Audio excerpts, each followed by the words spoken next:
Chapter 3001. Adapting to local conditions. The evildoer's words were so righteous that Lung Ruoxue wanted to cover her face. However, the one who was the most shocked was Ji Kai. Of course, it was mainly because he admired his master too much. One should know that he was already over 50 years old and had seen many people with power and influence. However, he was definitely the first person who could say that he had no money as if it was a matter of fact like his master. At this moment, he even felt that his master was really too stylish. At least, the aristocrats he had seen were far from his master in terms of temperament and bearing. It should be said that it couldn't even be compared to a strand of master's hair. Thinking of this, Ji Kai's heart was suddenly filled with lofty aspirations. Such a master, no matter what, he had to hold on tightly to her thigh and never let go. However, without money, it would be difficult to move. Thinking of money, Ji Kai, who was full of pride, instantly felt down again. Feeling Ji Kai's emotions fluctuating, Lung Ruoxue could probably guess what was going on. However, she was not worried at all.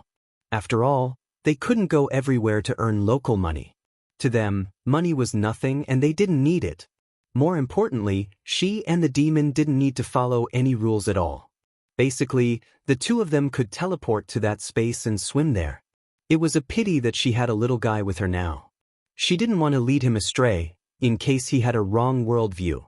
For a moment, Lung Ruoxue was in a difficult position. After giving it some thought, she took out a top-grade fire-type crystal that had been absorbed and said, "This should be able to be exchanged for some money, right?" At this moment, the top-grade crystals of the fire attribute, which were originally full of spiritual energy, showed a different pink color from their original fiery red color because their spiritual energy had been absorbed. The crystal-clear crystals were clean and flawless, and unusually beautiful. Originally, these crystals could recover their spiritual energy after being slowly nurtured, but they had no money now. She could only take it out and use it. This piece of crystal could be made into a pretty good jewelry. When Ji Kai saw the beautiful pink crystal, his eyes widened in disbelief and he stuttered, "Diamond, diamond. It's a big diamond." Hearing what he said, Lung Ruoxue immediately threw the crystal that had turned pink into Ji Kai's arms. Ji Kai was so scared that he quickly held it in his hands, afraid that it would fall to the ground and break. "Can this be sold for some money?" Lung Ruoxue asked despite knowing the answer. "I can." He was too capable. But such a big diamond should be a family heirloom. Wouldn't it be a pity to sell it? Ji Kai said reluctantly. His eyes seemed to be glued to the pink crystal, unable to move away. A family heirloom. Lung Ruoxue was stunned. She had never thought of this. "I'd better sell it. Don't you need money?" Lung Ruoxue was stunned for a moment before she replied. "Madam, such a large diamond is not something that ordinary rich and powerful people can afford. Therefore, we have to enter the star field of an advanced civilization to sell it for a good price. It would be a pity if we sell it back in the star field of an elementary civilization. In the star fields of primary civilizations, the highest price you can sell it for is 10 billion alliance dollars, but in the high-level star fields, it can be sold for 100 billion or more." Ji Kai said with a regretful expression. "I see." Lung Ruoxue thought about the possibility of selling the crystal stones to an advanced civilization's star field. There would definitely be no obstacles for her and the demon to enter the star field of an advanced civilization, but she really did not want to lead a rule-abiding little guy astray. Of course, he was also afraid of scaring the little girl. After all, not everyone could get used to her behavior, which was similar to that of a bandit. Just as Lung Ruoxue was hesitating, the demon nonchalantly spoke, "Shuer, why are you thinking so much? Let's just go in directly like before." Hearing this, Lung Ruoxue couldn't help but glare at the evildoer. Don't lead the child astray. Ji Kai, on the other hand, was clearly out of his mind. Ji Kai was thinking, what did the master mean by directly entering? It couldn't be what he was thinking, right? So, if they were discovered, they would be wanted by the entire alliance. Ji Kai was a little worried, but he had long realized that his master was not someone who would abide by the alliance's laws. What should he do? As a member of the alliance and having received many years of education from the alliance, Ji Kai was at a loss. Master, how do we get in? You may not know this, but the surveillance ability of the advanced civilizations is very strong. If we want to sneak in, we only have a 50% chance of entering, and once we are discovered, I'm afraid we will be in prison for a long time. After thinking for a while, Ji Kai, who had chosen to stand on his master's side, couldn't help but remind him. What are you afraid of? We've been staying in the star field of an elementary civilization for so long, but we haven't been discovered by anyone, have we? The demon said disapprovingly. It turned out that the owner of that place was an unregistered resident. Ji Kai understood. After adjusting his state of mind, Ji Kai quickly entered the state of a servant and said honestly, Master, I know a special ability user who specializes in smuggling. Should I go and find him? After hearing Ji Kai's words, Lung Ruoxia's first reaction was that this child's values had been destroyed and he had been led astray. However, it's good to get used to it earlier. After that, she deliberately pointed at the crystal in Ji Kai's hand and said, You're not selling this? Madam, it's not worth it to sell it back in the star field of an elementary civilization.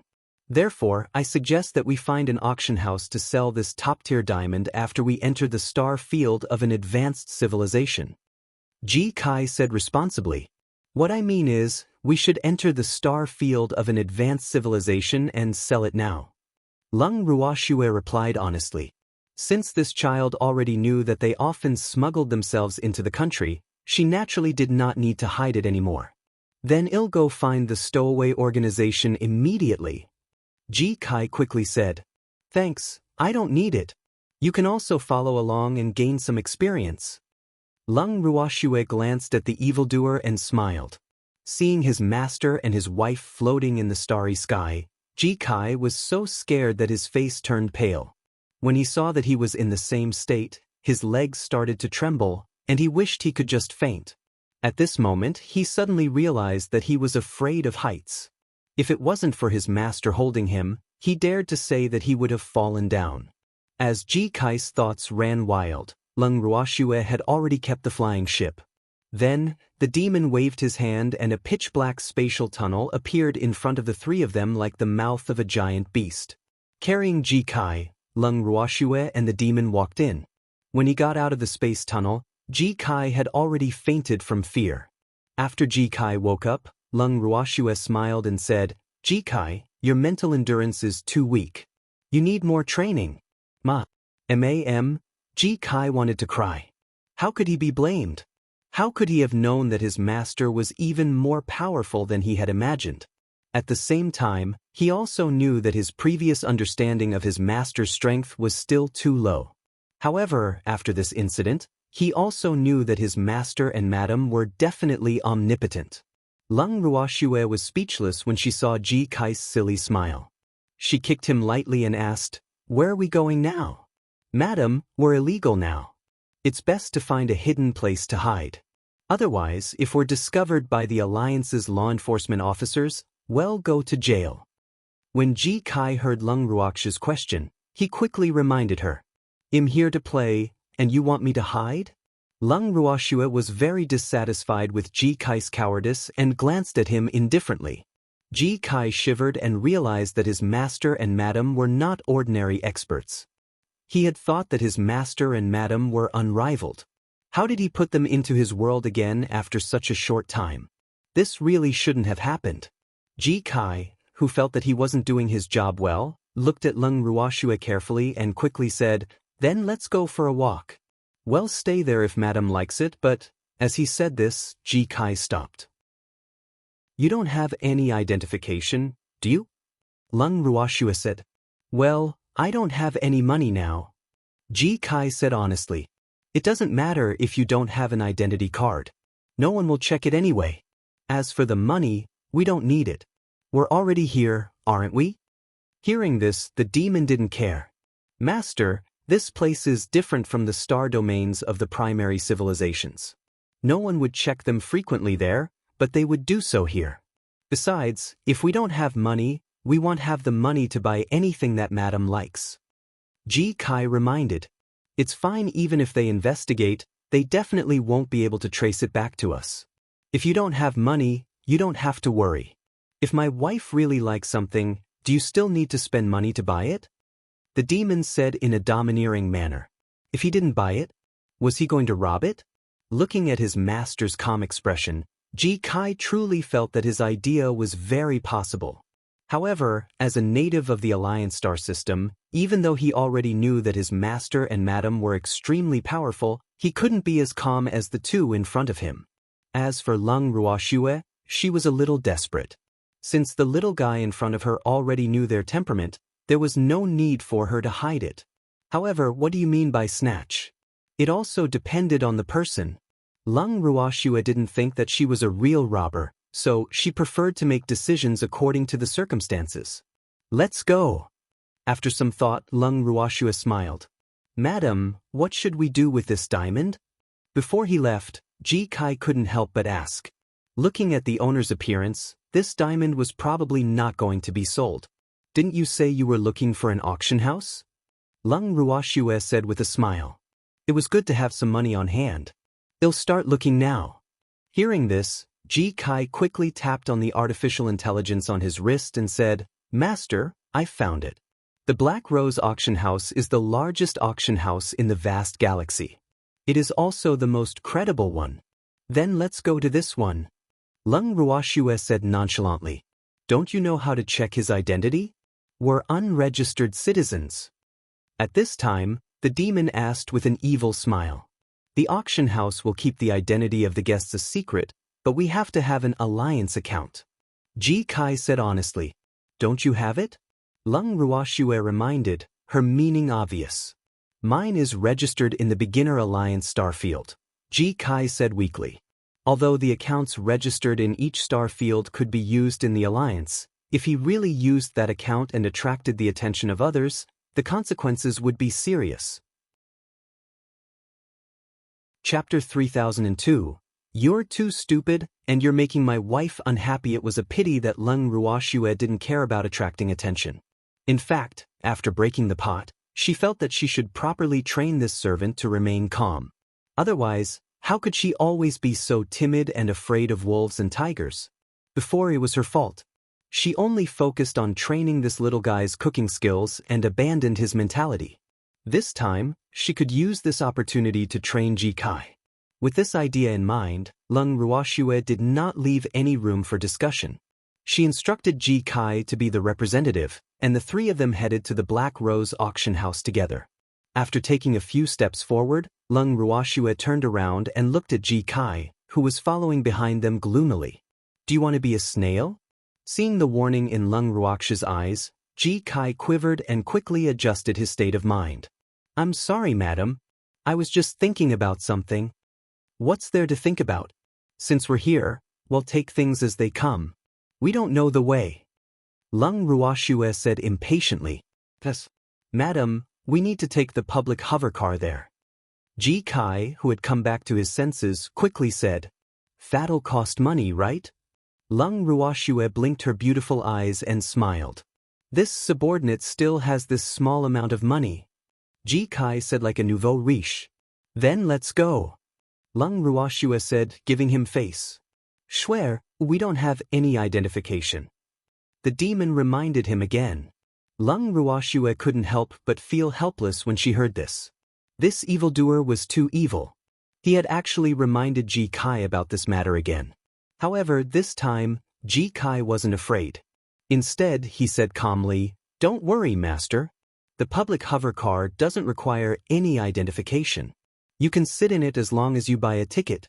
Then what are we waiting for? Lead the way.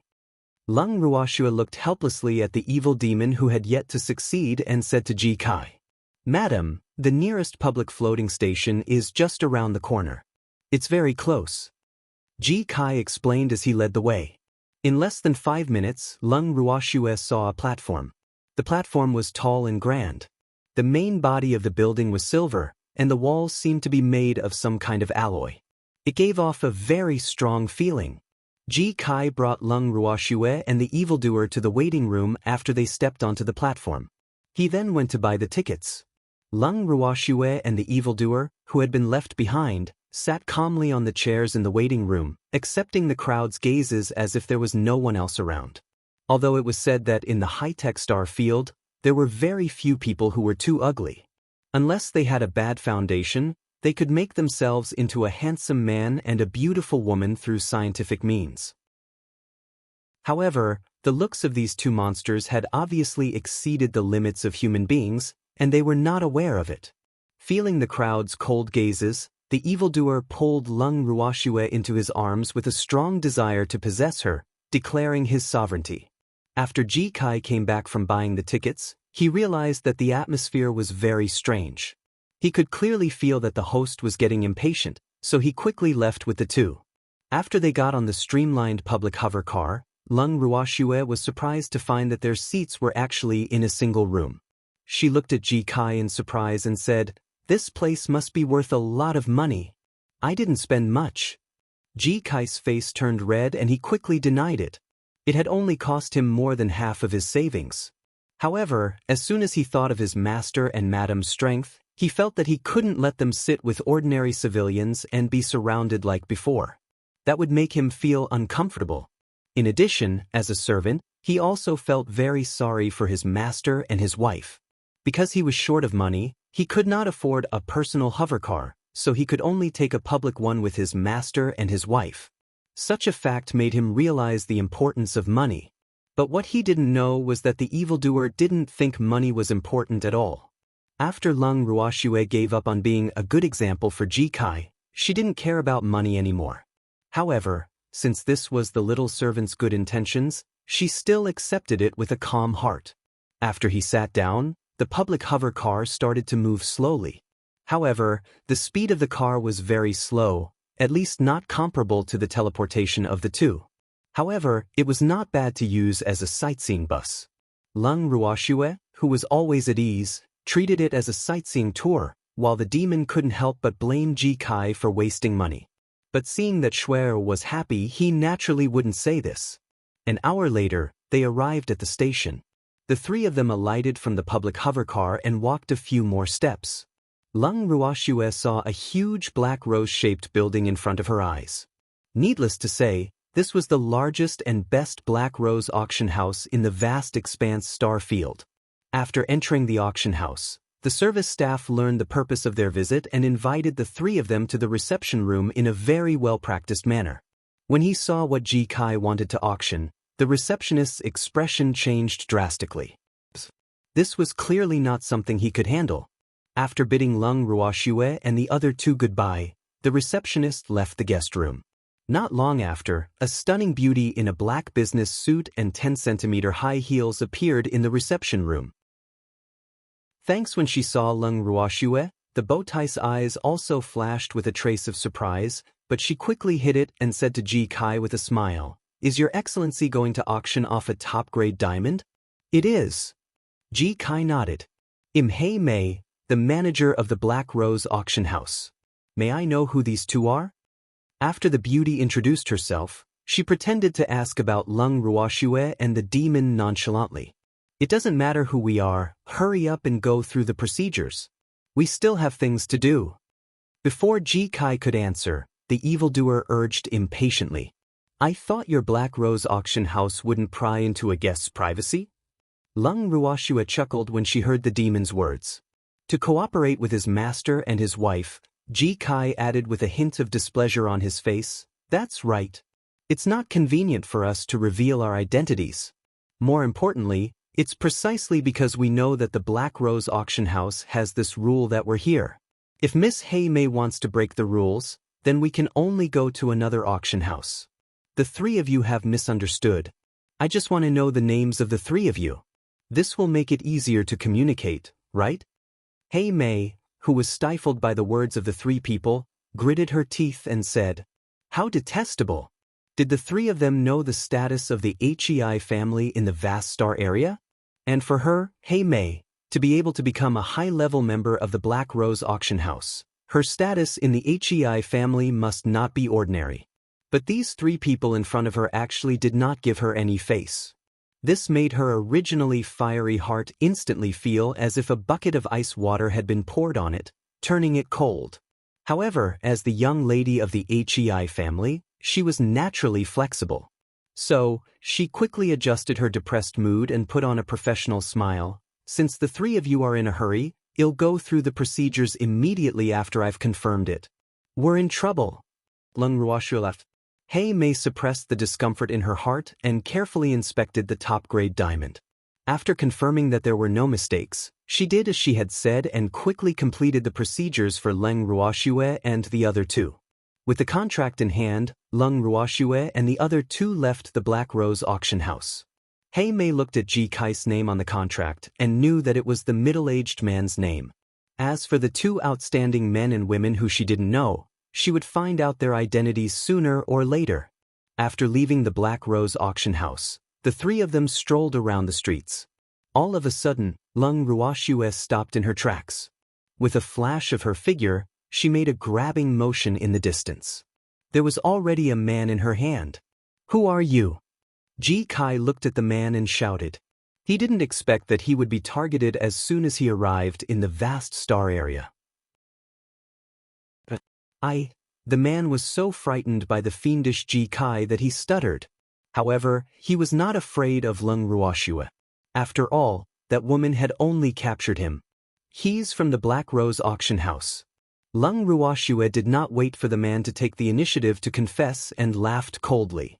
The man originally wanted to say that he wasn't he, but when he saw the unkind expression on the woman's face, he couldn't say anything to refute. At this moment, Leng Ruoxue continued, "Go back and tell your master not to have any thoughts he shouldn't have.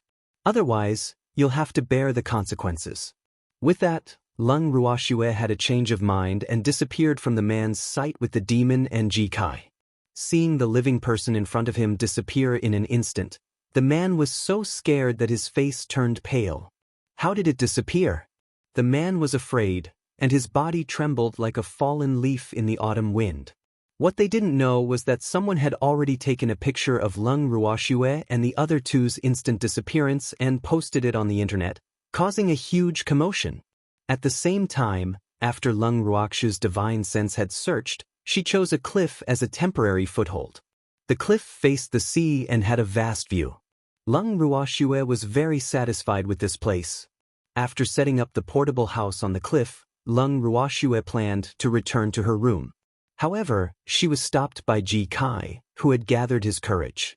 Ji Kai, who felt that his wife was in a bad mood, carefully reminded her, "Madam, we don't have the right to use the land here. We can't build houses here. Do you think I'm Xiaobai? Do you think I don't know that camping doesn't require land use rights?" Looking at Ji Kai coldly, Leng Ruoxue's voice was threatening. Ji Kai was a bit confused. Of course, he knew that camping didn't require land use rights. But was this considered camping? However, seeing his wife's unfriendly expression, he didn't dare to say this. After Leng Ruoxue finished her words, she left Ji Kai and the demon behind and entered the house. "Master, why did you make Madam angry?" Calming himself down, Ji Kai carefully turned around and couldn't help but ask the demon, "Are you sure it's me? Didn't you make my wife unhappy because you're too stupid?" He raised his eyebrows and said calmly, but in fact, he was very nervous and his heart was trembling. He wasn't an idiot. How could he not feel Xue Er's unspeakable anger? Chapter 3003. Madam, can we not be so rough? When Ji Kai heard his master's words, his first thought was that he had been wronged. All in all, he was quite self-aware. He knew that Madam would not be angry because of a lowly servant like him.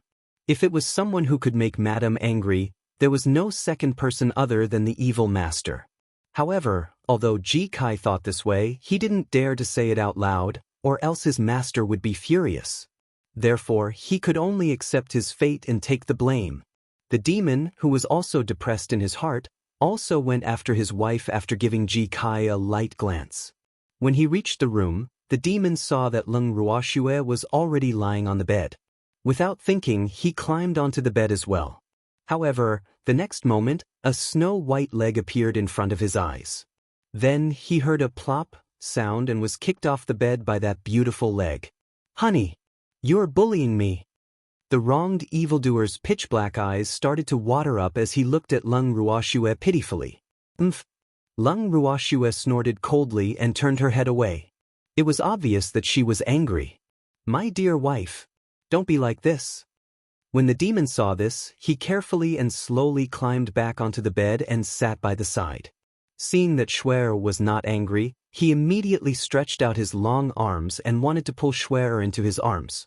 Unfortunately, Lung Ruoxue did not show any kind of expression and roared, "Go away! P&D1. Let me go." Lung Ruoxue's beautiful little face was flushed red with anger. However, how could the demon let go of her? He immediately planted a wolf's kiss on that alluring pink little mouth. At this moment, Ji Kai, who was already sitting in the living room, felt relieved when he saw that there were no loud sounds coming from upstairs. Looking at the way Master and Madam got along, they were becoming more and more like an ordinary couple. This was not bad. Relieved, Ji Kai opened the Star Network with nothing to do. Suddenly, a message in red entered his eyes, and he couldn't help but widen his eyes. The title of the news was very sensational, with the words "Where did the goddess go?" Next to the title, there was a picture. Although it was a little blurry, Ji Kai could still recognize that the woman in the picture was his wife. With trembling hands, he opened the message. The general idea of the news was that an eyewitness had accidentally seen 3 living people disappear before his eyes. In order to prove the accuracy of the news, a short video was uploaded at the bottom of the news. After seeing this, Ji Kai was already covered in cold sweat. To the atheist major star systems, disappearing for no reason was simply unimaginable. And the disappearance of the 3 of them would also give the people in power a feeling that someone or something was out of control. As a result, they were in great danger here. Although he didn't know who had posted this scene on the interplanetary network, Ji Kai had already automatically blamed the Black Rose auction house for everything. The person who had followed them was the most suspicious. When he thought of this, Ji Kai was very angry. As a native of the star field, he was very clear what kind of trouble this would bring to the 3 of them. Although he was anxious to report this matter to his master and his wife, he remembered that this young couple was having an argument before. Perhaps they were at a critical moment in solving some problem, so Ji Kai didn't dare to disturb them. They waited anxiously until the afternoon of the second day. Lung Ruoxue and the demon finally walked out of their room. When he saw the madam's ashen face and the master's radiant face, Ji Kai suddenly didn't know how to say the words he had accumulated for the whole night. Looking at madam's appearance, she was obviously at a disadvantage. Should he be so insensible as to ask for a beating at this time? One had to know that the madam might not beat up her master, but she would definitely not show mercy to a dispensable servant like him. After hesitating for a while, Ji Kai did not dare to speak. Lung Ruoxue was very sharp and could feel that this little servant seemed to have something that was difficult to say. She then said in a very understanding manner, "If you have something to say, then say it. If you don't say it, people might think I'm bullying you. Madam, can we not be so rough?" Ji Kai was silent for a while before he made up his mind and said, "Madam, the moment we suddenly disappeared yesterday, someone discovered and recorded it. Right now, that video's views on the Star Network have already reached several billion, and it's still increasing at an extremely fast rate. Are you saying that we're on fire?" Lung Ruoxue said calmly. "Yes." He's furious. Ji Kai didn't expect his wife to be so calm. He couldn't help but admire her. Ji Kai glanced at his confused master, who was obviously not in the right state, and was speechless. Looking at his master's expression, it seemed like he didn't understand what he meant. Otherwise, why would he be in such a state? In fact, he was overthinking it. It wasn't that the demon didn't understand, he just didn't care. "Show me the video," Lung Ruoxue said. When Ji Kai heard this, he quickly handed over the video. "Thanks." After Lung Ruoxue finished reading, she said with slight dissatisfaction, "Who took this? The picture quality is so bad, and it only captured my side profile. Ji Kai, you seem to be more popular than me. Look, you're facing me from the front."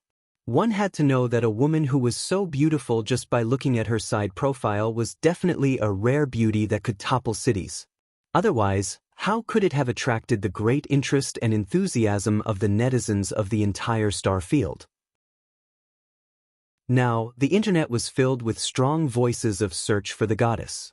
Madam was already extremely popular. Madam, what should we do now? After a moment of silence, Ji-kai asked again. Cold mix. Lung Ruoxue said lightly. Madam, please don't do this. He couldn't just leave this matter as it was. More importantly, the faces of the three of them, especially his, could no longer be hidden. He didn't want to be surrounded by a crowd of onlookers wherever he went. Which one was too painful? Of course, the most important thing was that they might attract the attention of those in power, which was the most fatal. After he told his master and his wife about his worries, the two of them didn't seem to take it seriously as he had expected. Lung Ruoxue even asked for a meal directly, which made Ji-kai want to go crazy. However, as a qualified servant, he still dutifully served the prepared lunch. After the meal, seeing that his master and madam had no intention of talking about this matter, Ji-kai was deeply worried. In the end, it was Lung Ruoxue who couldn't stand it anymore and said to Ji-kai, "Your worry is completely unnecessary. If someone really dares to provoke us, they will be the unlucky ones. Go do what you need to do. Don't be an eyesore here." The evildoer began to drive them away. Hearing this, Ji-kai knew that he was worrying too much, so he dragged his heavy steps and went back to his room. "AI, your servant still needs more training. How can you be so restless when you're in trouble?" Lung Ruoxue said helplessly as she watched Ji-kai's back. "Honey, don't worry about him. You should care about me more." Seeing that Shui Er's attention was on another man, the evil demon was burning with jealousy. "How do you want me to care about you?" Lung Ruoxue couldn't help but smile evilly when she saw the demon coming to her. "It's only right for a husband to care about his wife, so I'll be the one to care for you." The vigilant evildoer immediately changed his words when he heard Shui Er's words. Hearing this, Lung Ruoxue couldn't help but laugh. When the demon saw this, he immediately seized the opportunity and moved closer to Lung Ruoxue. Like a puppy, he said, "My dear wife, let's go out for a walk." "Yes, it's approved." Lung Ruoxue nodded, and the two of them disappeared. In half a month's time, the two of them had explored the entire vast expanse star field. To Lung Ruoxue, even though the technology here was very advanced, it was not the world she had once lived in. Hence, even though she was very interested in this place, Lung Ruoxue did not intend to stay here for too long. After wandering around for half a month, the premium crystal that they had sent to the Black Rose auction house had officially entered the auction process after more than 10 days of enthusiastic publicity.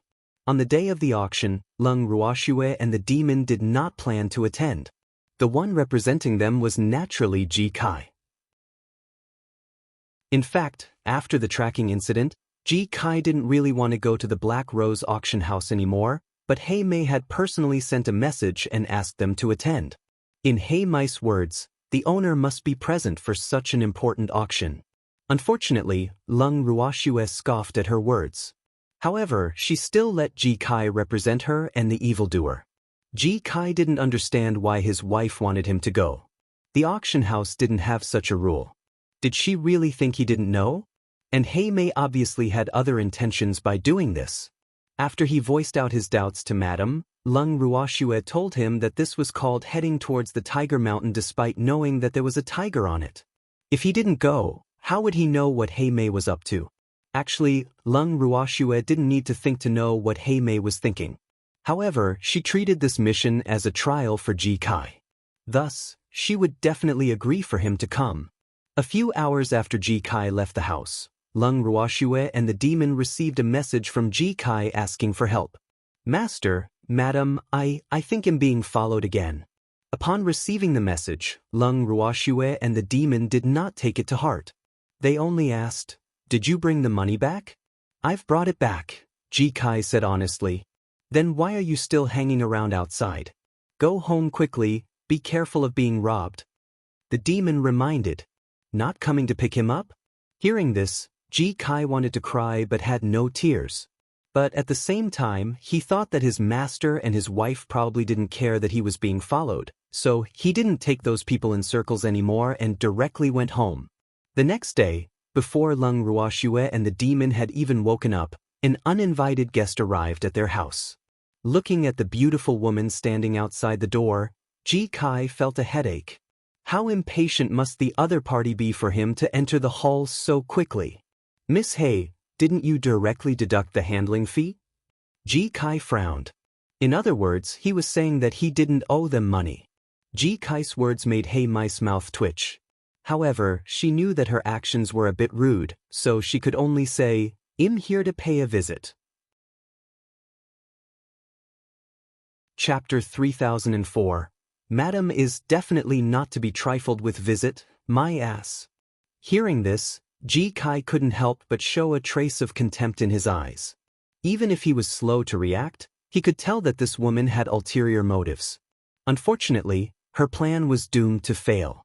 After all, not everyone could plot against her master. Most importantly, Madam was not to be trifled with.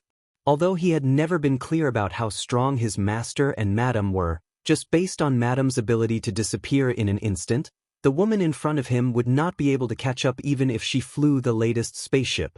When he thought about this, Ji Kai revealed a warm smile. "I'm sorry, Miss He, my master and Madam are still not awake." "You're still not awake?" Ji Kai's words made He Mei a little unhappy. "It's Miss He who came too early." Ji Kai looked at the sky and reminded him calmly. In fact, at this moment he somewhat looked down on this Miss He. As long as it was a noble with a bit of status, how could they not even greet others when they wanted to visit? And he even ran over so early in the morning? This kind of action was really too rude. Moreover, Master and Madam didn't reveal that they wanted to keep in touch with her. He had come running to their door, which was really disdainful. Also, without Madam's permission, he didn't dare to let this woman in. Otherwise, he would be the one in trouble. Wait, did you just say Master and Madam? Poor they. Ji Kai, who was thinking about whether He Mei would leave on her own, suddenly heard He Mei's panicked voice. He raised his head and looked at her in confusion. "Haven't you already seen it? You mean that young man and woman?" He Mei shouted in disbelief. "Not bad. It's them." Ji Kai did not intend to hide the relationship between his master and his wife, so he admitted it without hesitation. However, when He Mei heard this news, it was like the end of the world. Her face instantly darkened and she said, "Impossible. This was impossible. You're lying to me." "Miss He, do I need to lie to you?" Ji Kai was speechless. He thought, "Miss He, you can't live in your own world. Hurry up and open your eyes." "I understand." He Mei, who had been panicking for a while, suddenly calmed down and smiled. "That woman is his concubine, right?" Ji Kai was very depressed. "Yes, your head." Now, he was sure that this woman was sick. "He's quite sick." "Miss He, if you're sick, you must be treated." Ji Kai, who had almost gone crazy from He Mei's self-righteousness, reminded her with a heavy heart. "Is that woman sick? What illness? Do you need me to introduce her to a good doctor?" He Mei suddenly said worriedly after hearing what Ji Kai said. Hearing this, Ji Kai was a bit confused. He thought, "I was talking about you." Ji Kai realized that he couldn't communicate with He Mei. He took a few deep breaths and forced himself to calm down. Then he said, "Thank you, Miss He, but I don't need it. Goodbye, goodbye." Then, Ji Kai slammed the door in front of He Mei. He Mei, who had been rejected outside the door, saw this scene and her face immediately turned black. After glaring at the door a few times, He Mei chose to leave unwillingly. She would come again. In the room, Lung Ruoxue and the demon were cuddling together. They had seen everything that had happened outside the door through the light screen. Lung Ruoxue raised her head and glanced at the evildoer. She then asked with a half-smile, "I only found out today that I'm only your concubine. I wonder who the principal wife is?" "My dear wife, you're also my official wife. Wife, lover, whatever, it's all you." The evildoer looked at Lung Ruoxue pitifully and tried to please her. The only thing he could pray for now was that his wife would not blame him for the things that the lunatic had done. He felt so wronged, all right? You fatale. Lung Ruoxue said helplessly when she felt the evildoer's uneasiness. My dear wife, I'm innocent. The demon blinked his dark, starry eyes as he leaned in front of Lung Ruoxue and spoke pitifully. Yes, it's the damn woman who has designs on you. Lung Ruoxue nodded in agreement. There's also a man who's interested in you. The demon added. After saying this, the two of them sighed at the same time and decided to turn the page. After all, they couldn't destroy their own appearance just because others coveted it, right? Why did they have to suffer because of others? The two of them had a reckless personality in their bones. Coupled with their own status, they didn't need to be at the mercy of others. As for those who did not know their own limitations, Lung Ruoxue and the demon also felt that they could treat them as little behind-the-scenes highlights in their lives. After all, life could be quite monotonous at times, right? According to their unspoken thoughts, as long as someone didn't touch their bottom line, they wouldn't make a move on those mortals. Of course, the premise was that some people really knew their own limitations. The next day at noon, Lung Ruoxue and the demon had just finished their lunch when Hei Mei came to visit again. This time, she didn't come alone. There were a few young men with unknown identities by her side. Thanks after knowing that Hei Mei was here again, Ji Kai first showed a constipated expression. He really didn't want to face this woman. As soon as she entered the living room, Hei Mei complained, "This door of your house is really hard to enter." "Yes, our family has never welcomed uninvited guests." Lung Ruoxue nodded her head seriously. The evildoer beside her had a cold and noble expression, as if he did not welcome strangers.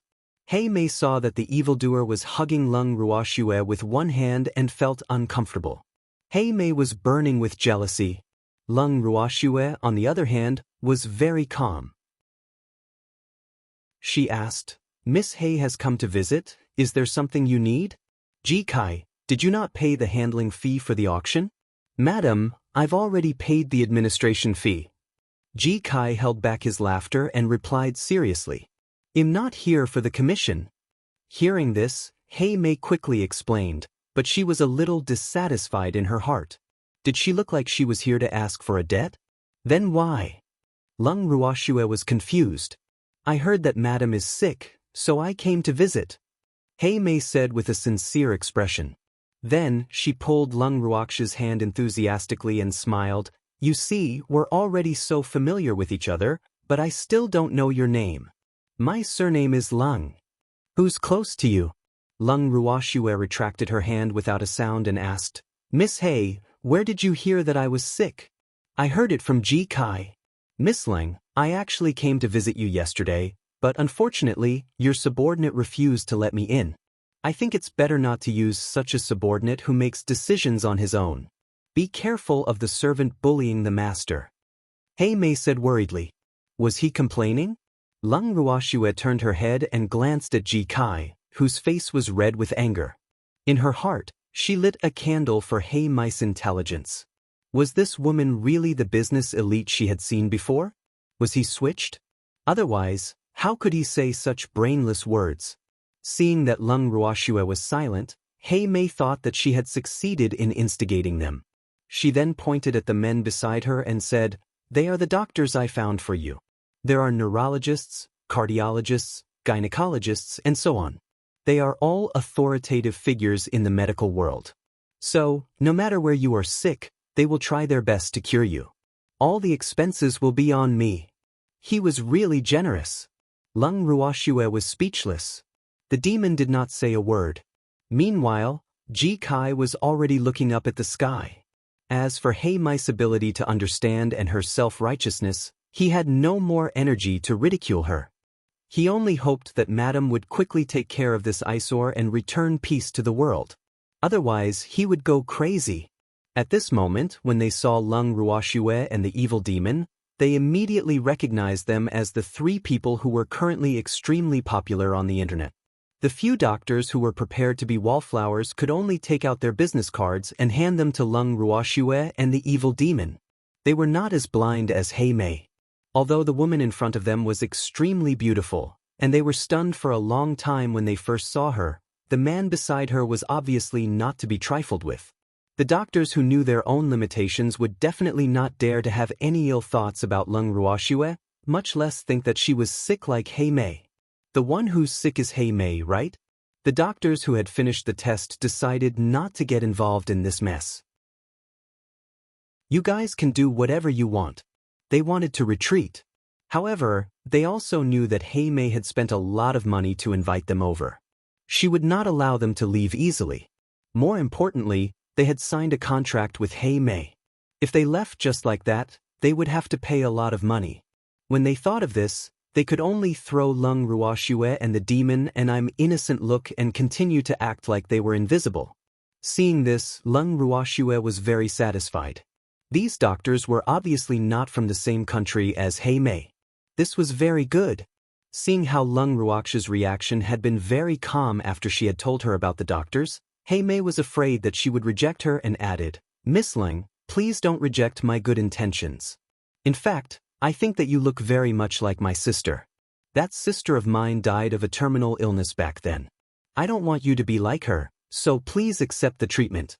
Only when you're cured can you stay by your loved one's side forever, right?" Although Hei Mei said that, she couldn't wait for Lung Ruoxue to die. That way, she would be able to enjoy the fruits of Lung Ruoxue's labor without any effort. When Lung Ruoxue heard these words, she was speechless in her heart.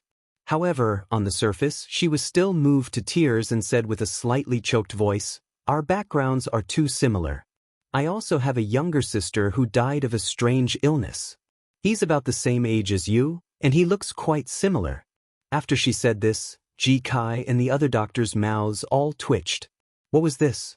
Deep sisterly love? Did he have to be so hypocritical? When Hei Mei heard this, she was also very unhappy. "You bastard!"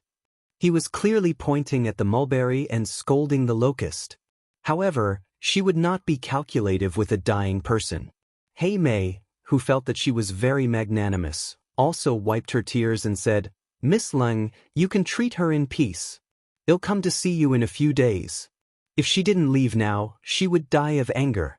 Take care, I won't send you off." Lung Ruoxue smiled. Seeing that Lung Ruoxue had no intention of keeping her, Hei Mei could only suppress her anger and leave. She asked the doctors to stay. After Hei Mei left, Lung Ruoxue looked at the doctors who were a little uneasy and asked with a smile, "How are you going to treat me?" Chapter 3005. What's the structure of the brain? 1. When the doctors, who were already very uneasy, heard this, they were so scared that their hearts began to tremble. How could they treat it? Not to mention that the other party was still alive and kicking. Even if he was really sick, they didn't dare to treat him easily based on his imposing manner. Moreover, they were not personally invited by the couple, but by that idiot Hei Mei. As such, they were even more nervous. If they had known that they were here to treat the woman in the video, they would have considered the pros and cons. But now, it was all too late. A few doctors looked at each other in dismay. In the end, they all focused their eyes on the same person, and their meaning was self-evident. The poor doctor who was sent as a representative sighed softly and helplessly. As the saying goes, a doctor must have the heart of a parent. Although we were invited by Miss Hei Mei, if Miss Ling is fine, we will not treat you recklessly. Please rest assured about this. You mean you want to give me a checkup? Blinking her eyes, Lung Ruoxue asked with a smile. No. I mean Miss Lung is not sick at all. The doctor's forehead was covered in sweat. He quickly explained, then wiped his sweat and continued, "But we have signed a contract with Miss Hei Mei. If we say that nothing happened to you, she probably won't believe us. She might even find someone else, so..." The doctor didn't know what to say next, but Lung Ruoxue understood in a second. She said considerately, "You mean you're going to stay and pretend to treat me? This is to reduce the trouble between us." Seeing that Lung Ruoxue understood, the doctor heaved a sigh of relief. "That sounds reasonable. Since you want to stay, then you have to pay for your food and lodging." After Lung Ruoxue finished speaking, she pulled the demon back to her room. Once the two gods, Lung Ruoxue and the evildoer, left, the doctors on the scene let out a sigh of relief. It was Ji Kai's turn. Ji Kai laughed like a hunter who had just met a fat sheep. Madam said that you'll take care of your own food and lodging. Do you want to stay in our guest room or set up your own tent outside? Setting up a tent? They had never thought of it. The main reason was that it was too unsafe here. It was on the edge of a cliff, and below it was the bottomless sea. There were also many terrifying beasts in the nearby mountains. If they really lived outside, they were afraid that they would become the food of those beasts in less than a night. Just thinking about it was terrifying. But when they thought of this, they couldn't help but admire the courage of these three people. To dare to choose this place as their base camp, how bold must they be? After they thought about this, the doctors present nodded in unison and said, "We want to live here." "All right, 1 million alliance dollars for a day's accommodation." Hearing this, Ji Kai was happy and didn't forget to ask for a lot. However, he didn't feel like he was asking for too much. He felt that 1 million alliance dollars for a day's accommodation was too little. However, when the doctors present heard the amount, their expressions changed like a palette. They were obviously shocked. 1 million alliance dollars a day? That was like slaughtering a fat sheep. Even the best suite in a 7-star hotel in the vast space zone was not worth that much. However, looking at the butler's expression, he probably had no choice but to hand it over. But if they handed it over, their hearts would really hurt. Ji Kai saw through these doctors' thoughts and understood them. With his price, even if the big boss of the alliance came, he would be so distressed that he would vomit blood. Therefore, he kindly suggested, "Weren't you invited by Miss Hay?" "What? She's not going to pay for your food and accommodation." Hearing this, all the doctors looked at Ji Kai with bright eyes. Seeing that they had understood, Ji Kai reminded them, "You can contact Miss Hay and listen to her opinion." "Thanks, it doesn't include meals?" When the doctors heard this, their eyes widened, and they looked completely lost and innocent. 4 million a day for a meal. Ji Kai ignored everyone's expressions and said straightforwardly, "It was 4 times the room fee." The doctors really wanted to ask, "What kind of food is your family eating that is so expensive?" I can eat nutrient fluids." After a long silence, one of the doctors carefully opened his mouth. "Are you sure? We have authentic, pure green vegetables at home." Ji Kai tempted. A pure green vegetable. These few words made the doctors present reveal expressions of disbelief. One must know that pure green vegetables were only something of legend to the people of many star regions. Even though their technology was highly advanced, it was because of this that the role of the land was neglected. Therefore, many vegetables could no longer survive on the land, and vegetables cultivated with culture fluid definitely did not have a pure green taste. Occasionally, there would be 1 or 2 kinds of vegetables that had strong survival abilities and could take root in the land. Ordinary nobles basically had no chance to taste them, so one could imagine how attractive these almost extinct pure green vegetables were to them. However, the doctors were still skeptical about Ji Kai's words. After all, pure green vegetables were too delicate, and it was not easy to grow them. Ji Kai knew that they wouldn't believe him so easily, so he didn't get angry. He took out a fresh cucumber with a flower on top and thorns from the storage ring his wife had given him and said, 100,000, who wants to try it? This was money-minded. However, this cucumber was really worth the money.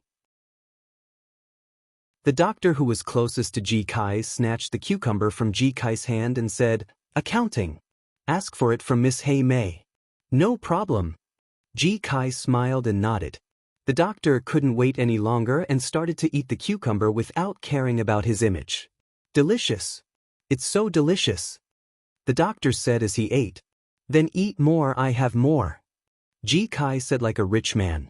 At this time, the other doctors, who couldn't stand the smell of the cucumber, also took a cucumber from Ji Kai and ate it. They were not afraid since it was just an accounting.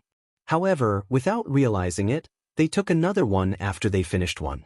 It was only until their stomachs were full and they could no longer eat that the doctors reluctantly stopped.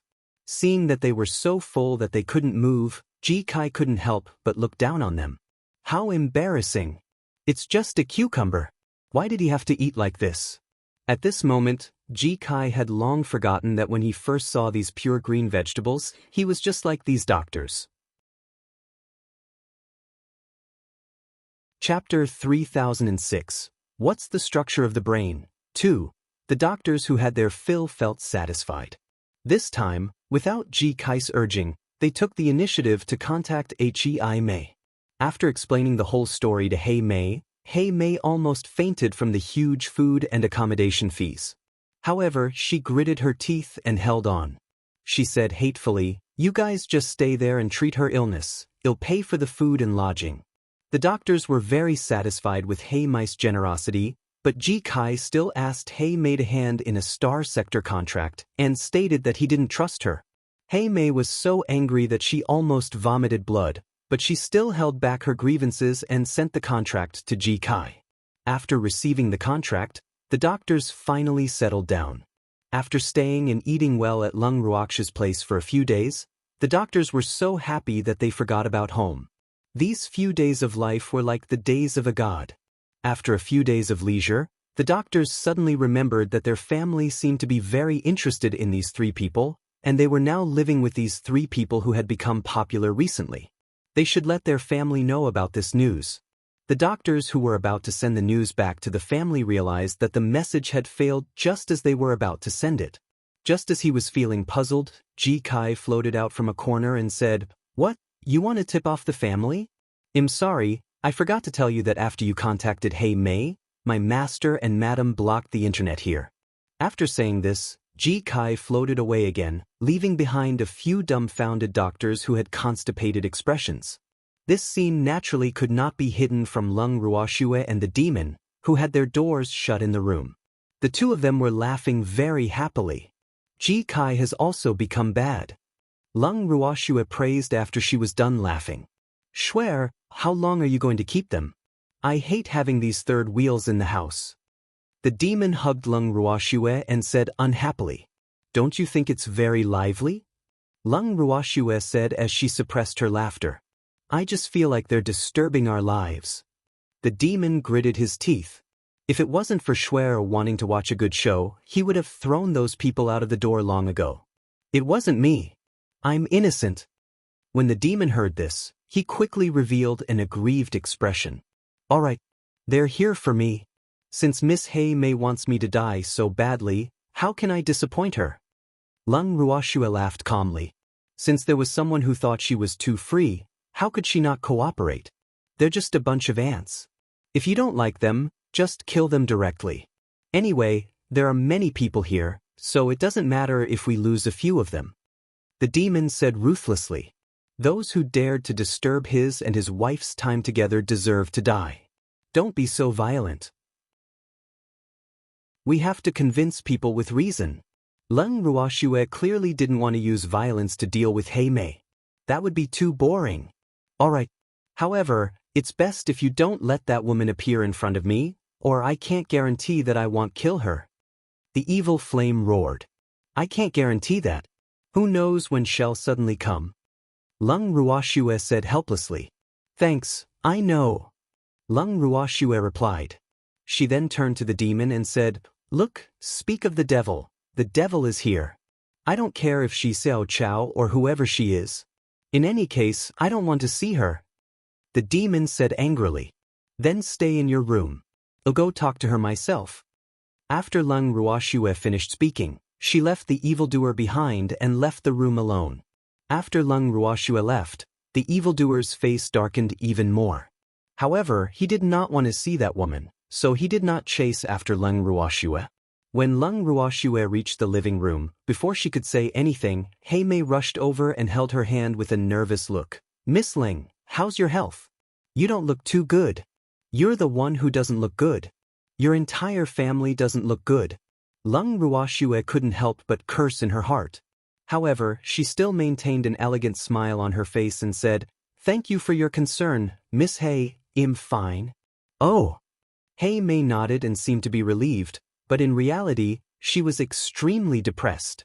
Because just now, those doctors had told her that they had not found out about Miss Lung's condition.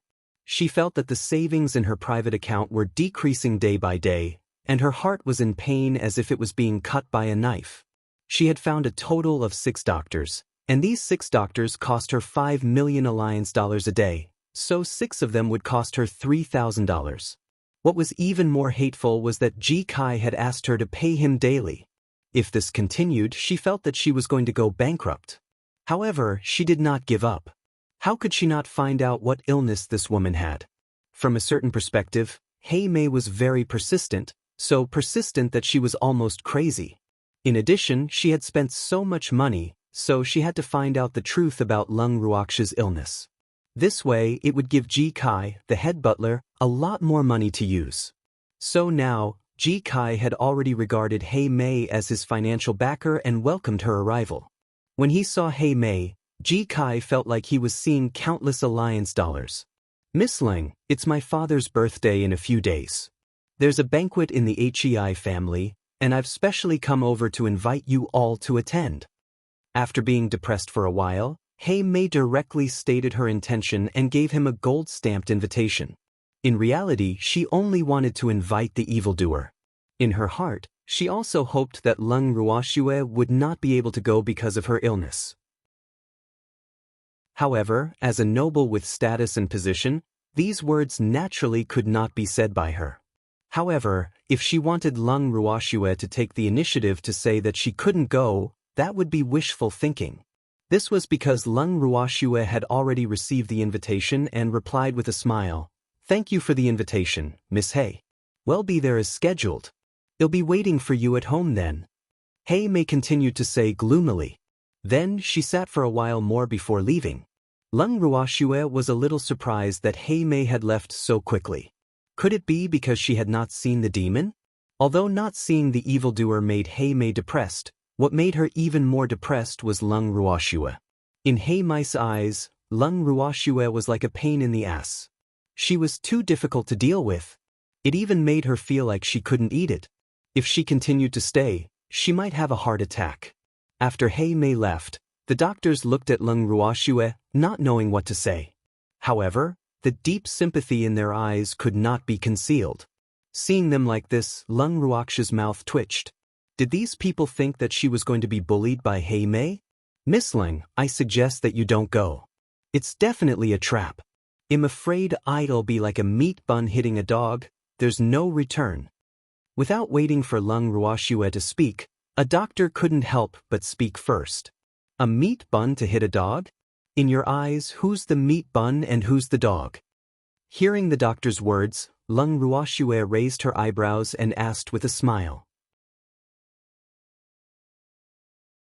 Chapter 3007. What's the structure of the brain? 3. A certain kind-hearted doctor suddenly felt that he had said the wrong thing. The woman in front of him was definitely not a dog. If she was a meat bun, it would definitely be a meat bun that was very difficult to chew. But in his mind, he still couldn't go to the Hei family to attend the Hongmen banquet. Who knew what would happen there? Most importantly, after living with Lung Ruoxue and the other two for a few days, even though Lung Ruoxue and that terrifying man rarely showed their faces, they had at least developed a revolutionary friendship. Hence, he really did not wish for the three of them to go to the Hei family. If they really did, they would definitely be watched by the side. No matter what happened, it was hard to say. In the doctor's eyes, even though Lung Ruoxue and the other two had unfathomable strength, he didn't think that they would be able to defeat those high-tech energy weapons. However, Lung Ruoxue still appreciated his kindness and continued to smile. "Don't worry, they'll take you guys with me. I guarantee that I won't fall ill that day." When she said that, the 6 doctors were all worried.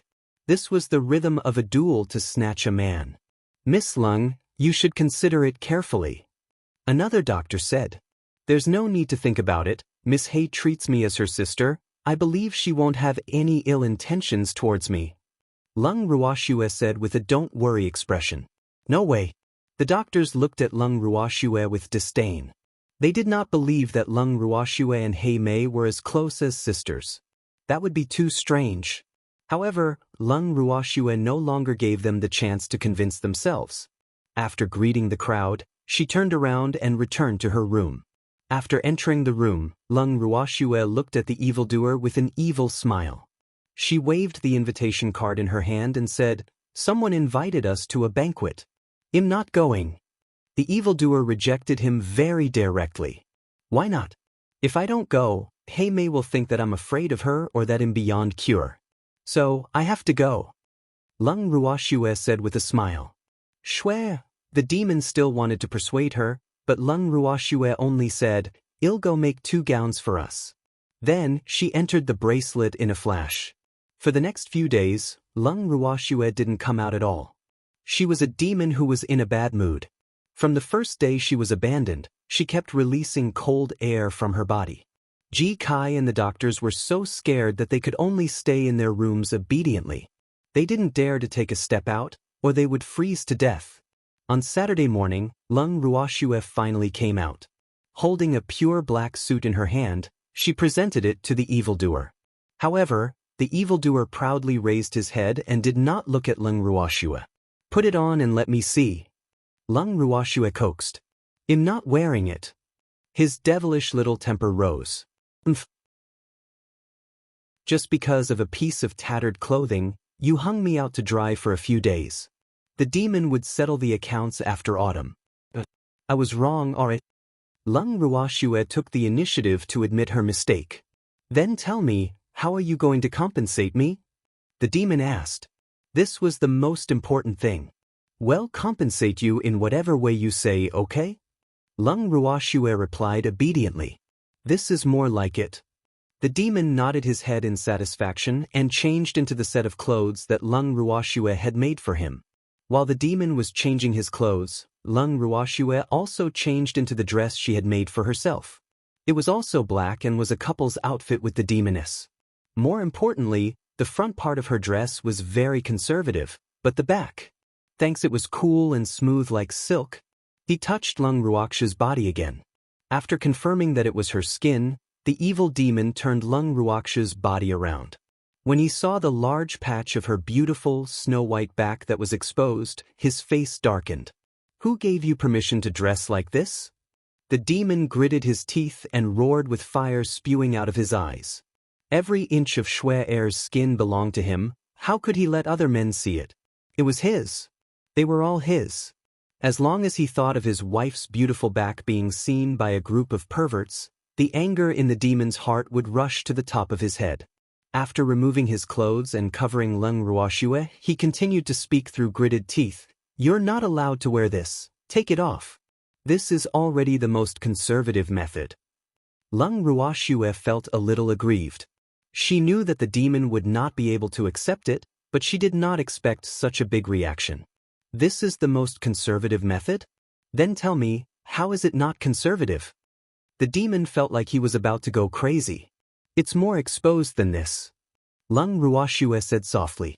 In reality, she had taken reference from the dressing habits of the people in this galaxy and combined it with some designs from her previous life. She knew that evildoers were petty and jealous, so she had tried her best to be conservative. However, she didn't expect that he still couldn't accept it. As expected, the demon's eyes seemed to be spitting out even more flames when he heard this. Lung Ruoxue could only take out a light golden shawl that she had prepared beforehand and put it on her shoulders. She then said helplessly, "It should be fine now, right?" Seeing the demon nod his head unwillingly, Lung Ruoxue finally heaved a sigh of relief. She thought to herself, "Thank God I've made 2 preparations." When she pulled the evildoer out of the room, his face was still sullen. His eyes would drift to Lung Ruoxue's back from time to time, afraid that even a little bit of skin that belonged to him would be exposed. Seeing him like this, Lung Ruoxue felt helpless. Ji Kai and the others felt that the atmosphere was not right, and they were so scared that they didn't even dare to breathe. Like chicks that had just come out of their shells, Ji Kai and the other 7 hid in a corner and stood in a row. No one dared to come forward. "When are we leaving?" Lung Ruoxue took the initiative to ask when she saw their reaction. "The HEIs will send a car to pick us up." Ji Kai quickly said, meaning that he would just wait. Lung Ruoxue understood and pulled the evildoer over to sit on the sofa in the living room. Not long after, the HEI's hover car arrived. The driver knocked on the door and opened it. When he saw Lung Ruoxue and the other 2, he was still a little nervous. However, when he saw that the 3 of them did not even spare him a glance, he calmed down instead. When they got into the hover car, there was a large space beside Lung Ruoxue and the demon. Ji Kai and the other 7 squeezed into a small corner, refusing to sit beside them. Lung Ruoxue could only sigh when she saw this. The demon's power was getting stronger and stronger. He didn't know if these people would still dare to stay in front of them after today's banquet. Lung Ruoxue believed that it would be a lively night. The Hi family was located in the Forest Avenue, the most prosperous noble area in the vast universe. Every inch of land there was worth tens of thousands of gold. More importantly, the nobles who could live there were not ordinary nobles. The families living there were all legendary families in the vast star area. Of course, it wasn't the current head of the family who created this legend, but their ancestors. Chapter 3008. What's the structure of the brain? 4. The reason why the Black family was able to have such a pivotal position in the vast star field was because the Black family had once produced an unparalleled ancestor. This ancestor was also a woman, and she was conferred the title of Duke of Black Rose as a woman. She led the family to become one of the top aristocrats in the advanced civilization star field. Because of the existence of the great woman, the Duke of Black Rose, the status of women in the Black family was quite high. After all, the Black family really hoped that their family could produce another outstanding and admired Black Rose. Currently, among the Haijia's heiresses, the most valued ones were Hei Mei and Hei Luo. However, there were rumors that these two had always been at odds with each other and liked to snatch things that caught the other's eye. The Hi family was a little far from where Lung Ruoxue was staying. By the time they reached the Forest Avenue, it was already close to evening. As soon as she alighted from the hover car, a large and magnificent building complex with golden walls came into view. At that moment, there were only 2 words in Lung Ruoxue's heart: nouveau riche. From her point of view, this Hei family was definitely afraid that others didn't know how rich they were. Otherwise, they wouldn't have made the house in front of them so golden. Just as Lung Ruoxue was sighing, Hei Mei, who had already received the news, ran out of the house with a delicate and anxious expression. She first looked at the evildoer with a blushing face, then turned her gaze to Lung Ruoxue and said, "Miss Lung, you're here." Lung Ruoxue nodded her head in silence. "My family is not bad, right? It's more luxurious inside," Hei Mei said proudly. However, when Lung Ruoxue heard her words, she deeply felt that Hei Mei was trying to use money to throw at her. Did he really think he was someone who had never seen the world? After all, she was the master of a realm now. Why would he care about a tycoon from the lower realm? In Lung Ruoxue's eyes, Hei Mei was no different from a nouveau riche. Hence, she automatically blocked Hei Mei's fair side. Hei Mei felt extremely depressed when she saw how it felt like her flashy punch had landed on cotton. She kept cursing Lung Ruoxue for not seeing the world, but she still held Lung Ruoxue's arm affectionately, wanting to pull her inside. Who knew that the evildoer would angrily snatch his wife's arm from Hei Mei's hand and hold it himself? He did not even look at Hei Mei and walked into the black house. Hei Mei was stunned on the spot. Her pink, delicate, and exquisitely painted beautiful little face suddenly turned green and white. However, she did not think that the person in her heart would do such a thing. It was because the demon's possessiveness of his wife had already reached the point where both men and women should not get close to her. He even thought that a certain man was angry because she did not greet him. Thinking of this, Hei Mei was extremely vexed. She just wanted to act more reserved, so she didn't say hello to her sweetheart. How could he misunderstand her like this? Hei Mei also hurriedly followed in. Ji Kai, who saw all of Hei Mei's thoughts, felt like thunder was rolling in his heart. Thousands of "you" were running through his mind. Then he followed her in. He could not ignore the famous mansion of the Duke of Black Rose. At this time, in the garden in the courtyard, a group of nobles had gathered in 2s and 3s to attend the banquet. The banquet was self-help, so many familiar people were gathered together to chat. The arrival of Lung Ruoxue and the evildoers silenced the entire courtyard. Everyone stared at them with their eyes wide open. In the end, it was Hei Mei who could not bear it and broke the silence. "What are you all doing? Didn't you all want to see the person in the video?" Hei Mei said with a smile. Thanks, let me introduce you. This is… Hei Mei looked at the demon and suddenly realized that she didn't even know the name of her sweetheart. This was really wrong. He looked towards Lung Ruoxue for help. Lung Ruoxue smiled gently and kindly. My husband's surname is Yi. When Hei Mei heard that her sweetheart's surname was Yi, her heart burst with joy. Her surname was Hei, and her sweetheart's surname was Yi. This was really fate. This is Mr. Yi. Hei Mei continued with her introduction. Unfortunately, the demon still didn't even spare her a glance. Let me formally introduce to everyone. The beauty on my left is the famous Miss Lung. Although she is only Mr. Yes' concubine, she is my good sister, so no one is allowed to bully her. Although her sweetheart didn't even look at her, Hei Mei didn't mind at all. If she got a man as soon as she chased him, there would be no sense of accomplishment. And she liked people who ignored women like this. To put it bluntly, she had a somewhat cheap mentality. After hearing her introduction, everyone present immediately understood what was going on. He was trying to make a black person out of this. Who would introduce good sisters like this? If there were really such sisters, everyone would turn hostile. However, seeing that Lung Ruoxue was still smiling, more than half of the people believed Hei Mei's words and looked down on Lung Ruoxue. Unfortunately, Lung Ruoxue didn't care about their comments at all. She only maintained her perfect smile and pulled back the infuriated evildoer, signaling him to calm down. Even if he wanted to cause trouble, he didn't need to be in such a hurry. Taking advantage of their unguarded state, Lung Ruoxue brought the evildoer and retreated into a corner. After setting up a barrier, the demon said hatefully, I'm going to tear that woman apart. Why? Didn't you say that I'm your wife and concubine? What? She only said that she's a concubine and you can't bear it. Lung Ruoxue teased. If she didn't say it in front of me, I could pretend that I didn't know anything, but I can't say it in front of me. How can I tolerate her humiliating you like this?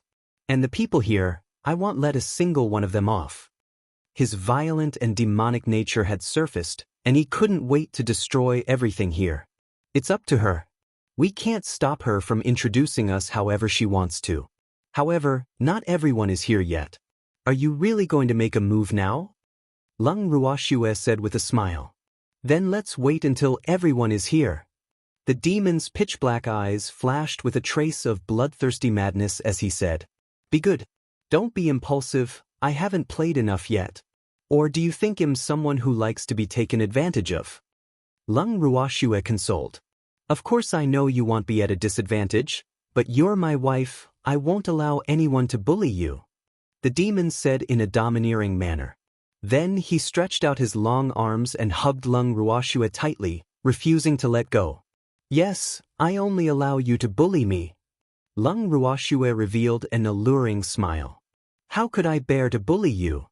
The demon said, and hugged her even tighter. The two of them stayed in the barrier and acted lovey-dovey, while Hei Mei and the others outside were extremely vexed. How did the two of them disappear without a trace? They searched the entire courtyard, but they couldn't find him. Chapter 3009. What's the structure of the brain? 5. Time slowly passed. An hour later, almost everyone who came to the banquet had arrived. This banquet was to celebrate the birthday of the Hei family's head, so the Hei family was very generous. Countless cultivated vegetables and rare pure green vegetables were placed on the dining table. However, looking at the dazzling array of food in front of him, Ji Kai had no appetite at all. He was not the only one. The doctors who had been pampered for the past few days also did not really care about this junk food. However, when other people saw it, they were extremely excited. After all, unless there was an important occasion, even the nobles would not have the opportunity to eat fresh vegetables often. At this moment, knowing that most of the guests had arrived, Lung Ruoxue and the demon walked out of the barrier. After a while, Hei Mei, who had discovered the two of them, ran to their side and said with a worried face, Brother Yi, Miss Lung, where have you run off to? Brother Yi and Miss Lung? Lung Ruoxue raised her brows. There was really a difference between close and distant relatives. She's calling me brother so quickly. He looked at the evildoer mockingly, and his face darkened. He did not give him any face as he said, "Who gave you the permission to call me brother? You're not worthy." Hei Mei was a little dumbfounded. How could Brother Yi treat her like this? She was really too sad. However, the evildoer did not care if she was sad or not. His wife's feelings were the most important. After saying "you're not worthy," the evildoer pulled Lung Ruoxue away in front of Hei Mei. He wanted to find a place with fewer people, but he was blocked by a middle-aged man who seemed to have an extraordinary status after taking just 2 steps. The demon was very unhappy and wanted to beat someone up. Seeing the handsome man's face darken, the middle-aged man realized that he was not very popular. However, he still introduced himself shamelessly, "Mr. Yi and Miss Lung, right? I'm the current Duke of Black Rose, and also the master of the Black family. Welcome. Is there something?" The demon asked impatiently. "A little. Can we talk in the study room?" The head of the Hei family asked courteously. The demon did not want to agree at first, but he agreed after Lung Ruoxue gave him a look.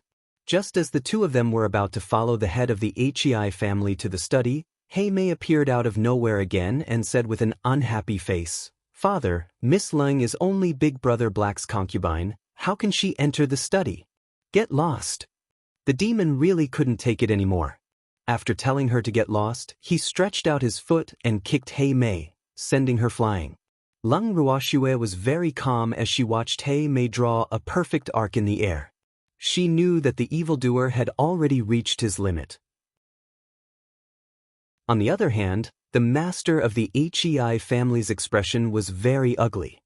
He really did not expect the man in front of him to kick his precious daughter away in front of him. However, when he thought of what he wanted to say, he could only suppress the dissatisfaction in his heart. However, the head of the Hei family was also used to being overbearing, and although he had restrained some dissatisfaction in his heart, he still reminded, "Mr. Yi, that's my daughter. She is my wife, not the concubine your daughter is talking about." The demon hugged Lung Ruoxue and said, "Thanks, aren't we going to the study?" The demon asked indifferently, "Yes. This way please." The head of the Hei family said courteously. After the 3 of them left, the scene was silent for a moment. Originally, when the beauty was kicked away, some people wanted to fight for justice, but seeing that the head of the Hei family, as her father, didn't say anything, many aristocrats who wanted to protect the flower, after weighing the pros and cons, also tactfully shut their mouths. When Ji Kai saw his master's display of power, his respect for his master was like a raging river. However, the few doctors who had already formed revolutionary friendships with Lung Ruoxue and the other 2 were very worried about this. Ji Kai, the head of the Hei family, is famous for his vindictive nature. Is it a good idea for your master to offend him like this? A doctor said in a low voice, his face full of worry. "Don't worry, my master is not afraid of him." Ji Kai patted his chest and promised. His heart had been strengthened by his master and his wife, but the 6 doctors still couldn't relax.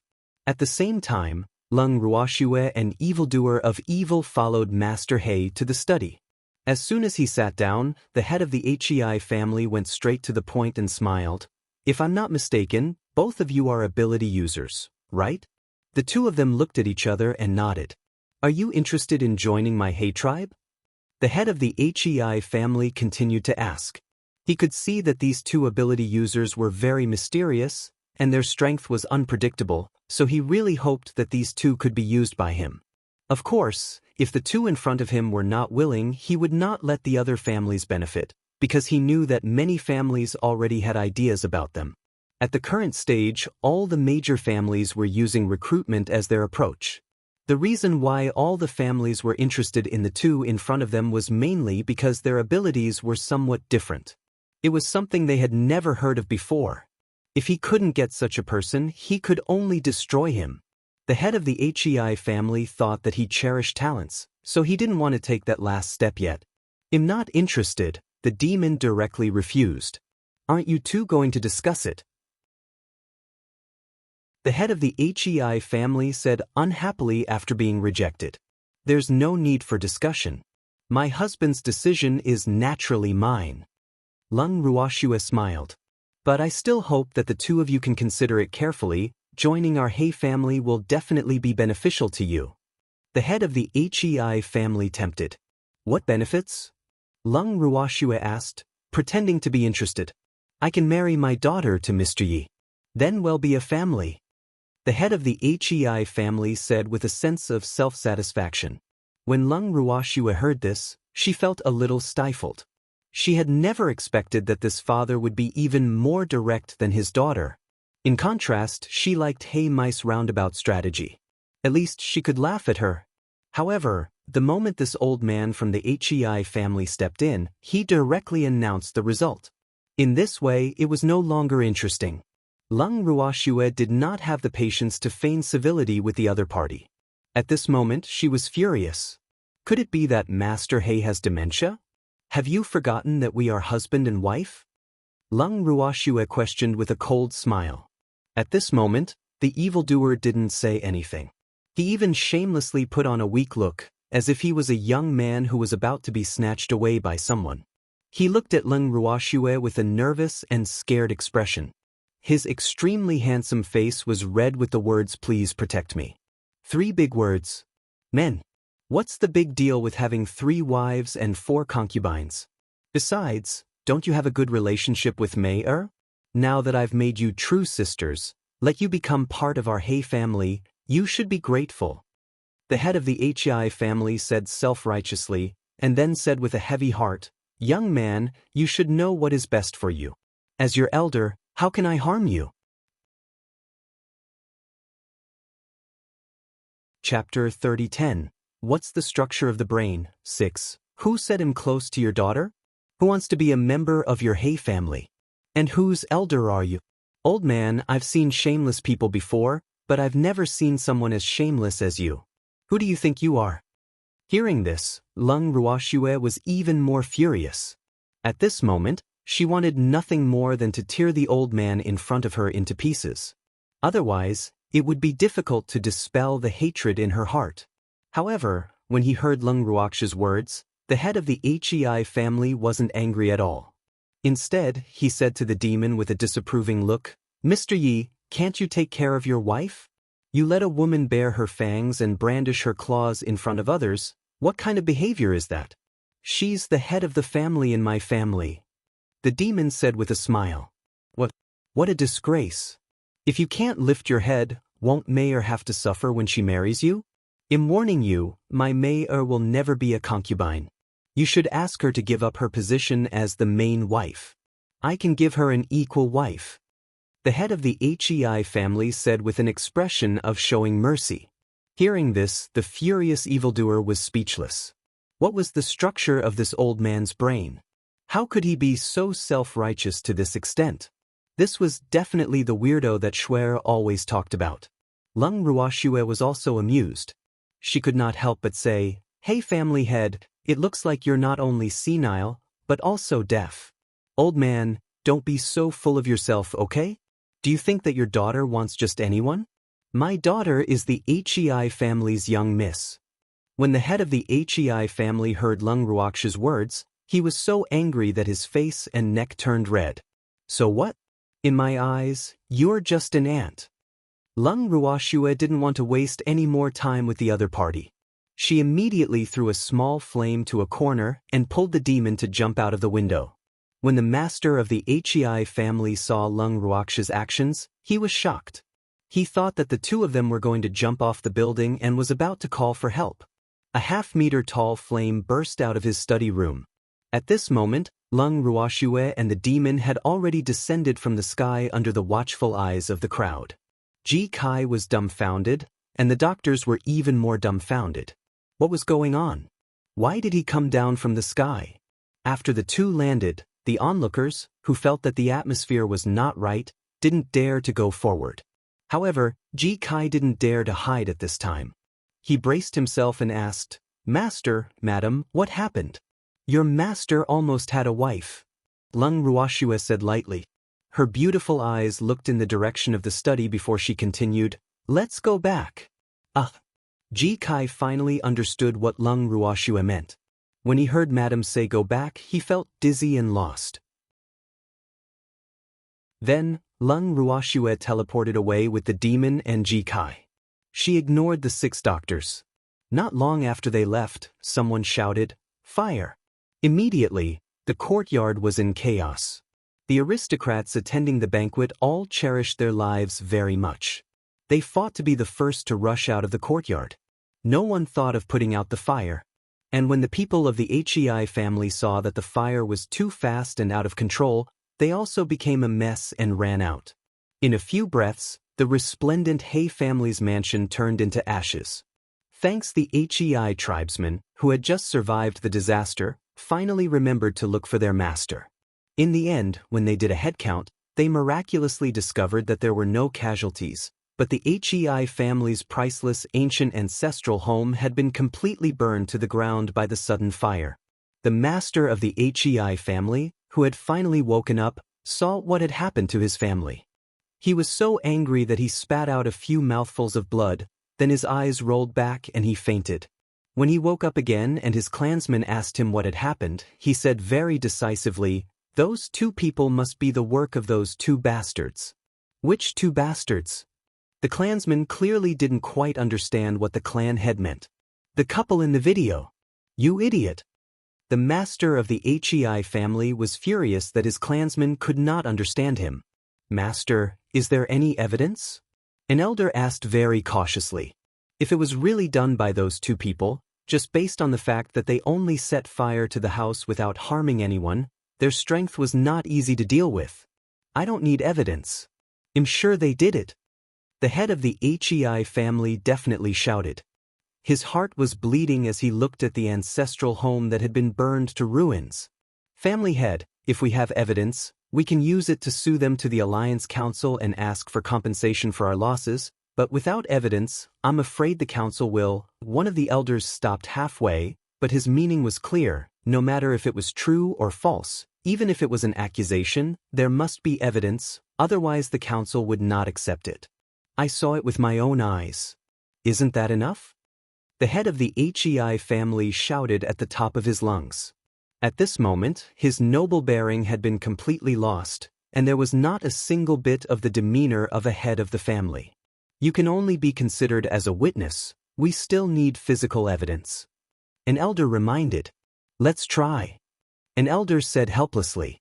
Then he saw that the family head's expression wasn't too good, so he consoled him. "Family head, although the ancestral home has been burned down, you don't have to worry too much. Fortunately, many of our Hei family's properties have been preserved." Although he said this, a certain elder's heart was still throbbing in pain. A portion of the assets had been saved, but many of the assets accumulated in the Hei family's ancestral home had been burned down, especially those precious treasures that were difficult to replicate, all turned to ash. This time, the Hei family could be said to have suffered a heavy loss. But at this time he still had to comfort the family head, who let the family head be the Hei family's pillar of support. Not long after, Hei tribe's news came again. All of the Hei family's properties in the vast expanse Star Field had been caught in fire and thunderstorms. Even the land occupied by those properties had mysteriously disappeared. According to witnesses, after the fire and thunderstorms, a level 20 tornado had blown the land into the nearby sea. And only the land that belonged to the Hei family had been blown away. The other people's territories were still intact. Because of the tornado that appeared out of nowhere, the vast galaxy was suddenly divided into several continents. As for the Hei family, all that was left was the land where the ancestral mansion was located on the forest's Green Avenue. However, the Hei family was unable to keep this piece of land in the end, because after the destruction of their business, many families with economic dealings with them were implicated to varying degrees. That piece of land was divided up by the creditors. Almost overnight, the Hei family was only left with the hereditary title of Duke. Other than that, they had nothing. Moreover, he still owed a huge debt. The tragedy of the Hei family was instantly spread throughout the entire vast star field through the star field network, and the reputation of the Hei family rose even higher. Chapter 3011. What's the structure of the brain? 7. Of course, it wasn't a good reputation.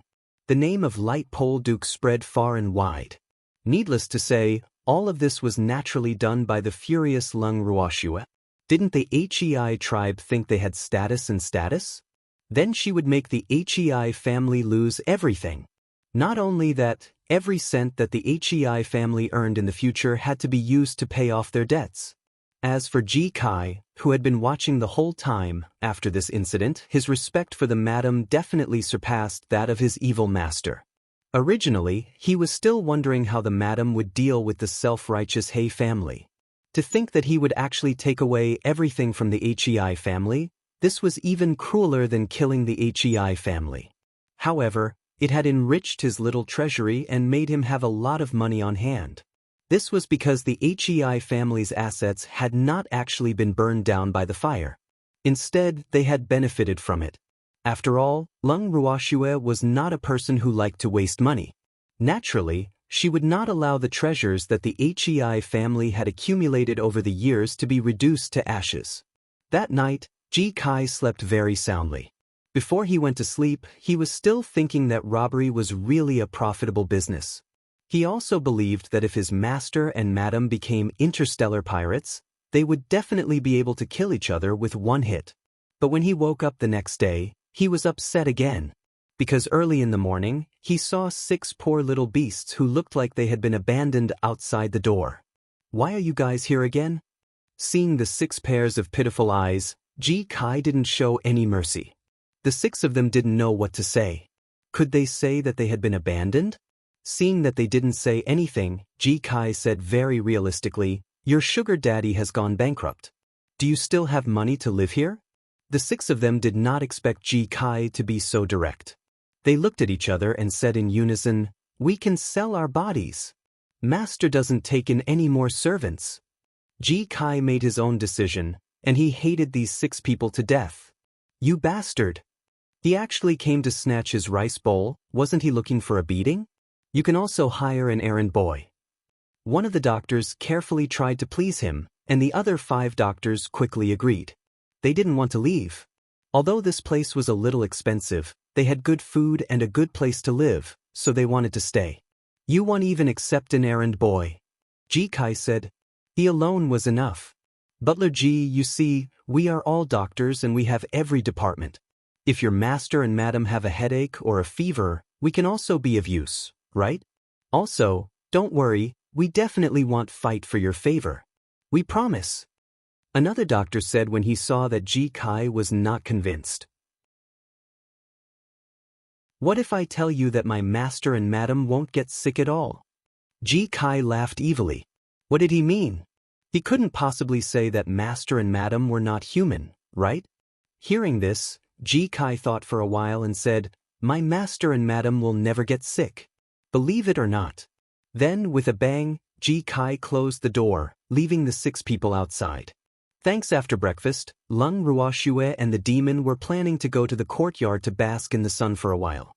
When they passed by the door, they heard a few uneven voices shouting wildly, "Master! Madam! Let us in." The 2 of them looked at each other helplessly and asked Ji Kai to let the 6 people in. As soon as the 6 of them entered the living room, they immediately said, "Master, madam, please let us stay? Just for those vegetables?" Lung Ruoxue was speechless. This was what a true glutton was like, right? The few of them laughed awkwardly, not knowing how to answer. In fact, they were really doing it for the vegetables. They could throw away everything. "You all have families. We don't accept people with families." Lung Ruoxue replied honestly, "Madam, I don't have a family. I've been an orphan since I was a child, so let me follow you." After hearing Lung Ruoxue's words, one of the doctors hurriedly said, "Even if you're an orphan, you must have an organization behind you, right? We won't accept it either." Lung Ruoxue shook her head. When the doctor heard this, he immediately burst into tears. Lung Ruoxue, the demon, and Ji Kai were all speechless. Even his 5 medical companions felt embarrassed. This was too embarrassing. In the end, Lung Ruoxue had no choice but to agree to give them some vegetables before sending the 6 of them away. Before they left, the six of them cautiously reminded Lung Ruoxue that the Hei family might file a complaint against them to the alliance. As for being accused, naturally, Lung Ruoxue was not afraid. However, she knew that the power of the alliance parliament was extremely great, and the vast star field was only one of the star fields of an advanced civilization. In the entire alliance, there were about 10 advanced star fields, as well as countless beginner star fields and hundreds of star fields of intermediate star fields. The management system could be considered to be rather complete. Unfortunately, if the Alliance Council really wanted to stand up for the Hei family this time, then she could only say, "Good luck." As expected, a few days later, Lung Ruoxue's residence welcomed a representative from the Alliance Council. This representative was a man with extremely ordinary facial features. He was slightly bald, had a short stature, and a big belly. To be able to meet someone with such looks in a high-tier civilization's star field was an eye-opener for Lung Ruoxue. As for the representative of the Alliance Council, after seeing Lung Ruoxue, he was stunned for a long time before he finally reacted. After he sat down, his little face actually blushed, which was a rare sight, and he lowered his head without saying a word. Lung Ruoxue was speechless when she saw the representative's bashful expression. What was this person trying to do? If you have something to say, say it. Can't you just get out of here? Why are you pretending to be mute? She was a little impatient, and the devilish anger slowly gathered in her dark starry eyes. As a man, how could he not understand this ugly woman's thoughts? He dared to have ideas about his wife. He was looking for death. After an unknown period of time, the extremely shy representative of the Alliance Council finally spoke. "My name is Chao Yu and I'm from the Muyuan royal family. I'm 28 years old this year and I'm single. I have a car and a house and can afford to take care of my wife. I'm gentle, considerate, understanding, and I'll live independently after marriage. I definitely won't have any problems with my mother-in-law and daughter-in-law relationship, and I'm definitely not a mother's baby. Therefore, you can rest assured about the woman who's going to marry me. I only want to find a high-quality lady who's beautiful, has a charming figure, has a noble aura, and is equally considerate and understanding as my puppet." There was one more thing that Chao Yu didn't dare to say out loud, and that was that he wanted to find someone like Lung Ruoxue. When Lung Ruoxue and the other two heard Chao Yu's words, their reactions were completely different. Lung Ruoxue felt that this person was a little. Was she treating her house as a marriage recommendation center? Of course, she didn't realize that Chao Yu's words were meant for her. In addition, she was only 28 years old, but she already looked like this. She really looked anxious. Chapter 30:12. What is the brain made of? 8. The demon's face darkened, and the anger in his heart rose. You bastard! Was he here to poach her? To dare to poach his woman, he was definitely bold. When it came to matters like love rivals, the same sex was always more sensitive than the opposite sex. Therefore, as soon as Chao Yu finished speaking, he knew that this person had taken a fancy to his wife. Even though he knew that his wife would not run away with anyone else. But who would be willing to have a man who had designs on his wife by his side? Even if the man looked a little apologetic, he was short, rich, and handsome. He glared at Chao Yu sinisterly, and the demon couldn't help but compare the conditions that Chao Yu had mentioned in his heart. Born in the royal family? He was born in the chaos. 28 years old? His current year. He himself had almost forgotten. Unmarried, with a car and a house, can he afford to support his wife? He was married and had no car but a house. Relying on his wife to support him. Gentle, considerate, and understanding? He was also obedient. I'll do whatever my wife asks me to do, and I'll never do anything my wife doesn't like. Living independently after marriage without any problems in the relationship between mother-in-law and daughter-in-law, wasn't she a mommy's boy? He wasn't either, he didn't even have a mother. All in all, the evildoer felt that he still had a considerable advantage.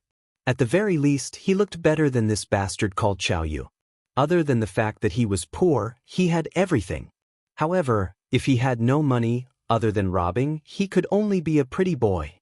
Looking at Shui, the evil demon felt that it was not bad to be a gigolo for his wife. At least, he did not have the thoughts of ordinary men who did not like their wife earning more than themselves. On the contrary, he was very happy to be supported by his wife and did not care at all that others said that he was living off a woman. With this thought, he was instead at ease and corrected his identity, which was a pretty boy who relied on his wife. This was the pride of the evildoer. Lung Ruoxue didn't understand why she suddenly felt like a demon. However, there were outsiders around, so she didn't ask further. Ji Kai, who had been watching from the side, had already deeply felt the malice his evil master had towards a certain representative. Unfortunately, that representative, who had reacted half a beat slower, did not notice it at all. Ji Kai, who didn't want to be cannon fodder, cleverly turned invisible. This kind of meeting between high-end people was really not suitable for a little errand boy like him to participate. If he was not careful, he would lose his life. At the same time, Ji Kai simply hid in a corner and wouldn't come out for no reason. At this moment, Chao Yu, who had just calmed down, suddenly raised his head and asked Lung Ruoxue, "Miss Leng, what do you think?" "What do you mean by, how is it?" Lung Ruoxue was confused. "My conditions for marriage." "Miss Leng," Chao Yu said with a look of disappointment. He kept wondering in his heart, seeing how distracted Miss Leng is, could it be that she didn't hear what I said at all? "Thanks, oh. It's all right, but this isn't a marriage recommendation center. You won't be able to find a wife even if you tell us all this, right? Why don't you go to the marriage introduction center to register first, and then we can talk about other things?" Lung Ruoxue tried to remind him. "What does it matter if I believe it or not?" Lung Ruoxue was speechless. What the hell was this? Of course it's related. If Miss Leng doesn't believe me, my marriage path will be very difficult. Take a look, this is my identity certificate. It definitely can't be fake. You can verify it on the Star Network. Afraid that Lung Ruoxue wouldn't believe in his noble identity, Chao Yu even took out his proof of identity and handed it to Lung Ruoxue, looking at her with anticipation. Lung Ruoxue was momentarily at a loss. Then she was completely speechless. She really felt that everything this man said had nothing to do with her. She really thought so. Why didn't this Chao Yu believe her? How can it not be related? Chao Yu was getting a little anxious. However, Lung Ruoxue didn't give him the chance to mention this matter and asked directly, "Didn't Mr. Chao come for the HEI family? Let's talk about serious business." "Oh right. We'll talk about our matters later. Let's talk about the HEI family first." Chao Yu said considerately. He took it that Lung Ruoxue was embarrassed. Lung Ruoxue's expression turned ugly when she heard Chao Yu talking about the two of them. What was going on between the two of them? On the other hand, the demon's face also darkened and was covered with dark clouds.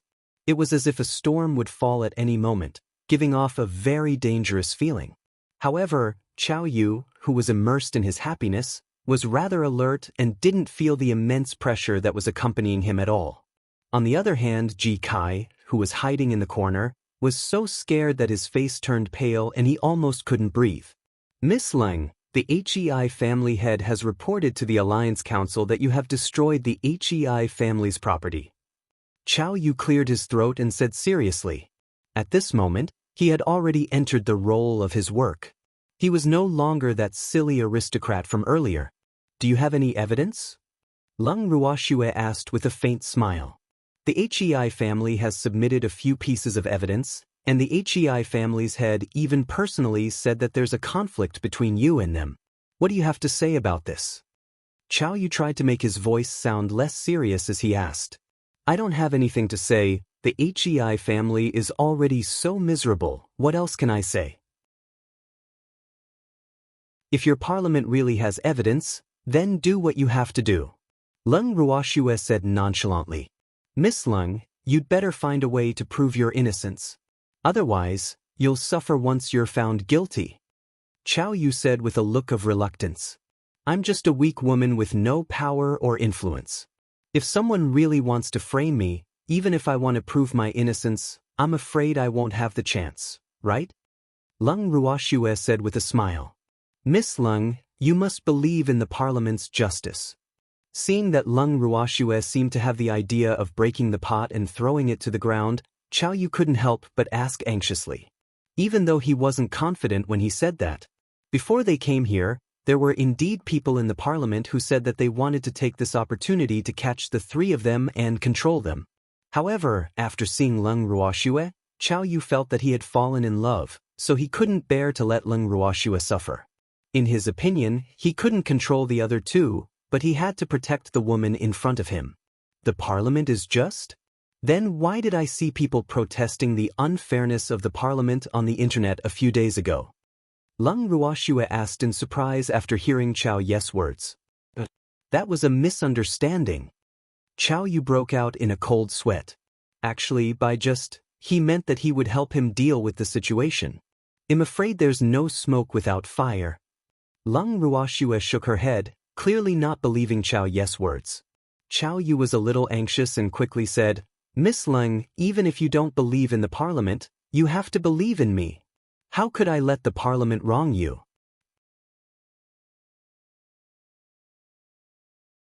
Chapter 30:13. What's the structure of the brain? 9. His words were very sincere, but Leng Ruoxue only smiled. Mr. Chow, it's better for you to do business. After a long while, Leng Ruoxue finally spoke. Miss Leng, how can you give up so easily? Hearing that Leng Ruoxue wanted him to do business, Chow Yu became even more anxious. If they were really doing business properly, the three of them would have already been in prison. I'm not giving up. I just believe in the council's fairness, okay? Leng Ruoxue said helplessly. Then she called Ji Kai out and asked him to see the guest out. Chow Yu was forced out reluctantly. He stared at Leng Ruoxue's front door for a while sorrowfully before he left gloomily. Swear, that guy is quite protective of you. After Chow Yu left, the evildoer, who had already returned to his room with Shui, asked nonchalantly. Is there? I don't think so. Leng Ruoxue played dumb. With a cold snort, Evil Tsundere turned his head to show his dissatisfaction. Leng Ruoxue sighed softly. She knew that the demon was jealous again. After helplessly coaxing him for a long time, Leng Ruoxue promised him many unequal treaties before she finally coaxed the demon. A few days later, when Leng Ruoxue and the demon were about to have lunch, Ji Kai suddenly walked in with an unsightly expression. What's wrong? Leng Ruoxue asked when she saw Ji Kai's expression. Using her divine senses, she realized that there were a few unfamiliar men in black in the house. Madam, the parliament has sent someone to invite us over. Ji Kai said unhappily. He said it was a treat, but everyone knew that it was forced. Oh, wait for us to finish lunch. Leng Ruoxue nodded. Aren't you going to chase them away? Ji Kai saw his wife's gentle attitude and asked in confusion. The parliament is so powerful, can we afford to offend them? Of course, I have to follow them obediently. Leng Ruoxue said matter-of-factly. Madam is right. Ji Kai immediately understood and agreed. In his heart, he silently prayed for the parliament. The parliament could only pray for themselves. After lunch, Leng Ruoxue and the other two obediently boarded the hover car sent by the parliament. Before they left, Leng Ruoxue naturally wanted to take away her house. When they saw the house suddenly disappear before their eyes, the few law enforcement officers could not help but widen their eyes in shock. Where's the house? How did it disappear? Leng Ruoxue could tell that they had their doubts, so she immediately explained, I'm taking the house with me, let's get in the car. Seeing how eager Leng Ruoxue was, the Alliance's law enforcement officers couldn't help but give her a sympathetic look. Then, with a look of shock and disbelief, they got into the hover car. After getting into the hover car, Ji Kai suddenly remembered something very important. They didn't have any identification. When they reached the Alliance conference, oh my God! This was definitely the rhythm of sending a sheep into the tiger's mouth. Thanks, he whispered to his master and madam, but Leng Ruoxue gave Ji Kai a look as if he was an idiot and said, Do you think the Alliance is a good-for-nothing? They've already checked our identities and know that we're stowaways.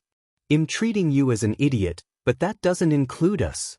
Leng Ruoxue was determined to cut off her relationship with Ji Kai. She didn't want to put her intelligence on the same level as him. Madam, Ji Kai looked at Leng Ruoxue feeling wronged. He knew that with his master and madam's strength, his worries were unnecessary. However, it was not easy to change the habits that he had developed over the years. He needed time to adapt. Just follow obediently, watch more and talk less. Leng Ruoxue saw how pitiful Ji Kai was, and he was one of her people, so she kindly reminded him. Yes, yes. Ji Kai quickly nodded and then sat on the chair like an obedient baby, looking at the scenery outside. The hover car used by the Alliance Council was not bad. It was fast, stable, and spacious. He was very satisfied with it. However, the Parliament was not on the same planet as the vast expanse star field, and the distance between the two was quite far. So, when they arrived at the spaceship docking point, they changed to another spaceship and continued to the Parliament. The three of them spent dinner time on the flying ship. Ji Kai took out a pile of prepared food for the three of them to eat and gave a lot to the Alliance's law enforcement officers. He instantly captured the hearts of those law enforcement officers. Leng Ruoxue was very satisfied when she saw that Ji Kai was getting more and more familiar with human relationships. After flying for nearly a day, they finally arrived at the star region where the Alliance Council was located the next afternoon. The planet where the Alliance Conference was held was an independent planet. The people who could live on that planet were basically members of the Alliance Conference. Although there were not many people on that planet, it was the best in terms of defense and wealth. There was the tallest white building on the planet. According to the law enforcement officers of the Alliance Parliament was there. They changed to a hover car and soon arrived at the Alliance Conference. The moment she alighted from the car, Leng Ruoxue saw a ball-shaped object running towards her at high speed. After recognizing the ball with great difficulty, Leng Ruoxue was a little confused. After not seeing him for a few days, Chao Yu had actually gained quite a bit of weight. "Miss Leng, you're here," Chao Yu said courteously. Then he whispered to the three of them, "If anyone asks you any questions later, don't answer them. I've already hired the best lawyer for you. With a lawyer present, your rights and interests will be protected." "Thank you," Leng Ruoxue said with gratitude. No matter what Chao Yu's motive was, he didn't have any ill intentions towards them at the moment. She couldn't hate such a person. Even though Chao Yu was a little, "Don't mention it, but we'd better pretend that we're not familiar here," Chao Yu reminded again. Leng Ruoxue nodded and thought to herself, "We're not close to begin with." Then, the three of them were brought into the Alliance Parliament. P&D N01. And while the other party was sizing them up, Leng Ruoxue did not stand on ceremony and observed the old man. In the end, she concluded that this was a rather stubborn, power-hungry, and greedy old man. After sitting down, both parties waited for the other party to speak first. According to the old man's original plan, the three of them would definitely feel guilty when they were brought to the Alliance Council. In addition, they had obediently followed the Alliance enforcers here without any resistance. This caused a considerable number of people in the Alliance Council to be disdainful of Leng Ruoxue and the other two. They felt that they were not as terrifying as the rumors had said. Even an ability user couldn't possibly have the ability to overturn rivers and seas. Is he still human?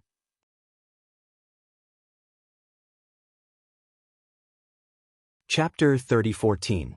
What's the structure of the brain? 10. Unfortunately, even after waiting for a long time, Leng Ruoxue and the other two had no intention of speaking. In the end, it was the old man who couldn't sit still and took the initiative to say, "I am the deputy chairman of the Alliance Council, Fan Tong. You can call me Chairman Fan." "Fan Tong?" Leng Ruoxue immediately understood. This was a good-for-nothing.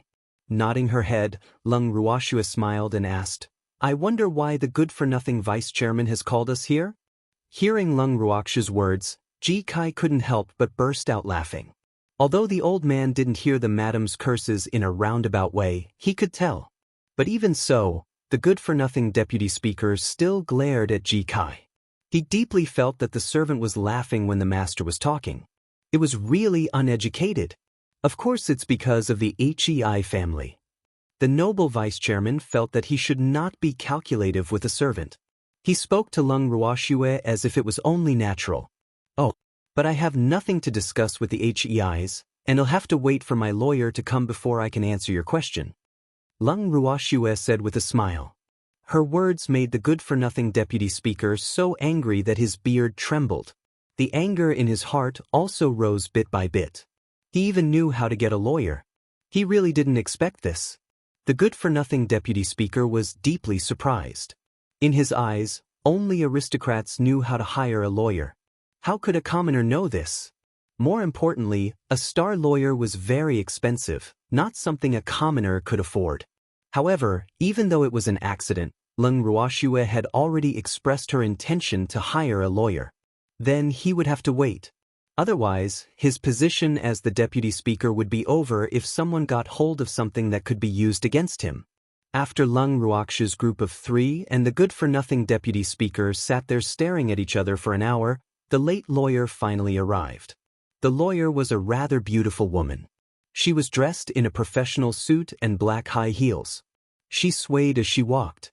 After she entered, she threw a big wink at the good-for-nothing vice-chairman and gently stroked her brown hair with a sweet smile. Seeing this lawyer, the good-for-nothing deputy speaker could not help but widen his eyes and curse in his heart. Who found this woman? If it was just an ordinary lawyer, he wouldn't be afraid. But this woman's identity was not ordinary. This was because this woman was born in the Muyuan royal family and was a noble princess. In other starfields, the royal family might be dispensable, but the Muyuan starfield was definitely ruled by the royal family. Especially since the princess in front of him was quite favored, the vice speaker's intestines were about to be cut in two. Although the Alliance Council's administrative management was higher than the Muyuan royal family's, to put it bluntly, the Alliance Council was actually just an alliance organization formed by the people in power of various starfields, and the chairman was also rotated by each family. Therefore, the various major forces in the Alliance Council could be said to be deeply intertwined. It was really hard to say which family had a higher status, but the CAO family definitely had a pivotal position in the Alliance Council. In the lawyer they hired. Chao Meng pointed at Lung Ruoxue and the other two. Does the imperial family of Muyuan know about this? The good-for-nothing deputy speaker could not help but ask. These 3 people were related to the interests of the alliance. How could Chao Meng ignore the big picture? He was very angry. I've already said that I'm their lawyer. Are you telling me that the royal family wants to interfere with my work? Chao Meng said without a care. Thanks, they are the people the alliance requested to assist in the investigation. The good-for-nothing deputy speaker reminded. Lung Ruoxue was speechless. Was this woman trying to tease her in public? However, she cleverly chose to stay out of this world and talk to her lawyer. Princess Chao Meng, have you forgotten the position of the Muyuan royal family in the alliance? I advise you not to get involved in this matter. After taking a few deep breaths, the good-for-nothing deputy speaker still wanted to persuade Chao Meng to give up her position as the lawyer representing Lung Ruoxue and the other two. After all, the other lawyers did not have a noble status like hers and were much easier to deal with. At least, that was what he thought. Offending the deputy speaker, I can understand it as you threatening me? I'm going to complain to the alliance that you're interfering with the justice of the alliance's laws. Just wait for my lawyer's letter, said Chao Mingyun with a light smile. The good-for-nothing deputy speaker was so angry that he vomited blood. What did he say that would affect the justice of the alliance? Didn't he just want her to understand his position? The extremely depressed deputy speaker felt that he had no way to communicate with Chao Meng. He turned to Lung Ruoxue and the other two and said, since your lawyer is here, you should talk to him first. They'll send someone to ask you about the HEI family later. He had decided to retreat. Otherwise, he would have been angered to death by Chao Meng. After saying that, Good-for-Nothing left in a depressed mood. The moment Good-for-Nothing left, Chao Meng immediately cast her curious gaze on Lung Ruoxue. She squinted her eyes and said with a green light in her eyes, she's indeed a stunning beauty. She was teased again. Lung Ruoxue was speechless. However, she could tell that this woman was just joking with her. You're not bad yourself, she said. Of course. I've always been confident in my looks and figure. Chao Meng laughed heartily. then suddenly said, "Chao Yu is my older brother." Lung Ruoxue blinked her eyes. She had already guessed this. After all, both of them were from the royal family of Mu. However, she didn't know what the woman in front of her meant by mentioning Chao Yu. Did he want her to be grateful? Originally, my brother wasn't looking for me. However, this is the first time I've seen him so enthusiastic about a woman, so I came out of curiosity. Chao Meng continued. When she saw Lung Ruoxue, Chao Meng felt that she had made the right decision to come. However, she could tell that the beauty in front of her would never fall for her brother. Big brother's spring water is going to be in vain. At the thought of this, Chao Meng could not help but glance at the devilish man beside Lung Ruoxue with hidden bitterness. With such a man by her side, a woman's taste would definitely be spoiled. Seeing his action, Chao Meng was stunned at first, and then burst into a burst of silvery laughter. Obviously, she was laughing very happily. "Are you done laughing?" Lung Ruoxue was speechless when she saw Chao Meng's endless laughter. "Ha! You're quite cute, man." Chao Meng praised. "No matter how cute she is, she's taken." Lung Ruoxue squinted her eyes as she replied indifferently. "I know.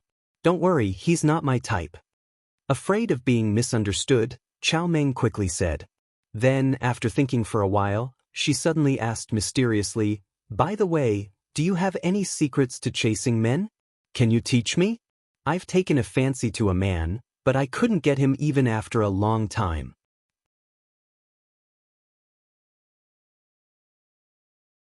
Chapter 30:15. What's the structure of the brain? 11. When she said this, Chao Meng felt that her entire person was not good. Her mood instantly became gloomy. When Lung Ruoxue and the other two heard this, they were speechless. However, the demon was relieved. At least this woman wouldn't cause any trouble for him and Shui. "Are you here to defend us, or are you here to ask me how to chase a man?" Lung Ruoxue asked after a moment of silence. "I'm here to defend you, and also to ask about chasing men," Chao Meng said honestly. Even though Lung Ruoxue felt a little helpless when she heard this, she still kindly suggested, "I wonder what type of man you're interested in? Cold-blooded? Domineering? Gentle? Black-bellied? It's a big ice block." Chao Meng said with hatred. "Even a beauty like you can't warm the ice? Then I really don't have any good ideas, unless the Overlord forces himself on me." Lung Ruoxue said after some thought. "The Overlord forced himself on me? Will he come after me after this?" Even though Lung Ruoxue's idea moved Chao Meng, she was still a little afraid. "I don't know," Lung Ruoxue said irresponsibly. Chao Meng was upset by Lung Ruoxue and said with hatred, "You're too irresponsible. I'm too honest. Why don't I suggest you change to another man?" Lung Ruoxue suggested. The ice cube man was the most difficult to deal with. Of course, once he melted the ice, he would turn into an ice-cold loyal dog. This was something that would give one a sense of accomplishment. However, this princess in front of them didn't seem to have the courage to do so. "No. I've had my eyes on him since I was young. He had guarded it for so many years, how could he let others take advantage of it? I've decided, I'll do as you say." Making up his mind, Chao Meng said with a look of going all out. "I wish you good luck." Lung Ruoxue said with a smile. "Thank you. Now that I'm done with my business, let's talk about yours." Chao Meng's train of thought jumped around and very quickly, she brought the topic back to Lung Ruoxue. "The matter of the Hei family?" Lung Ruoxue blinked her eyes and asked in an innocent manner. "And, regarding the Hei family's false accusation, what do you have to say? How do you want me to defend you?" Chao Meng asked seriously, her previous joy gone. Lung Ruoxue looked deeply at Chao Meng for a long time before she replied honestly, "It's not a false accusation because I did it." She realized that Chao Meng and Chao Yu were indeed siblings. The way they spoke, did things, and their styles were really similar. Chao Meng didn't expect to hear this answer and was stunned for a long time. Lung Ruoxue and the other two sat quietly on the chairs, not disturbing her thoughts. After a long time, Chao Meng finally came back to her senses. She looked at Lung Ruoxue with a nervous expression and said, "You really did it? How did you do it?" "He did it just like that."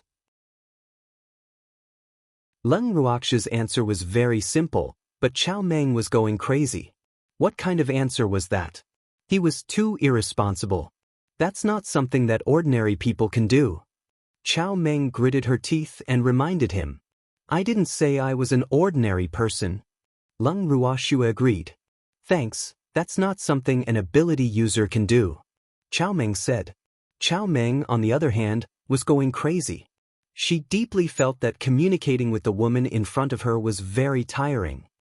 Mama, could she go home? Taking a few deep breaths, Chow Meng collected her depressed mood and said, Can I take it as you are not ability users? Sure. Lung Ruoxia nodded. Then, can you tell me who you are? As far as I know, the Alliance has not found out your identities. You are not even from an elementary civilization. At this point, Chow Meng did not intend to hide anything. If I say that we are gods, would you believe me? Lung Ruoxia laughed evilly. Of course I don't. We're in the age of technology, where do gods even exist? Chow Meng said immediately. She was an atheist and did not believe in gods or demons. There are gods in this world.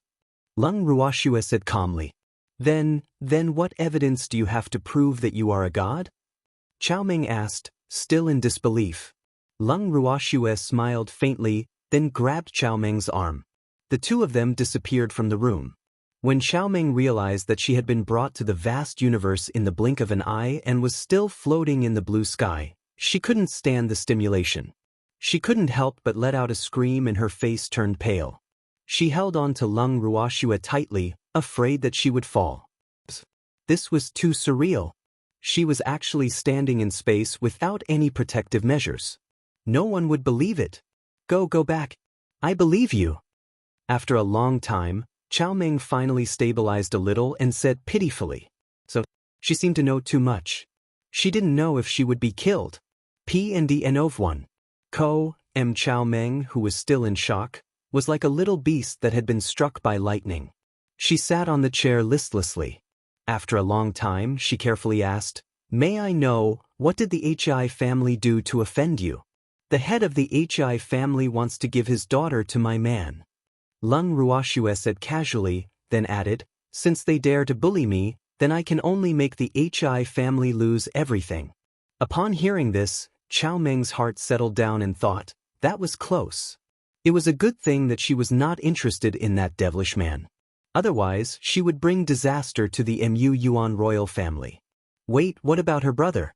It seemed that he had to go back and persuade his brother not to have any ideas about this woman. He couldn't afford to offend these three people. After thinking about it, Chow Meng felt a sense of relief.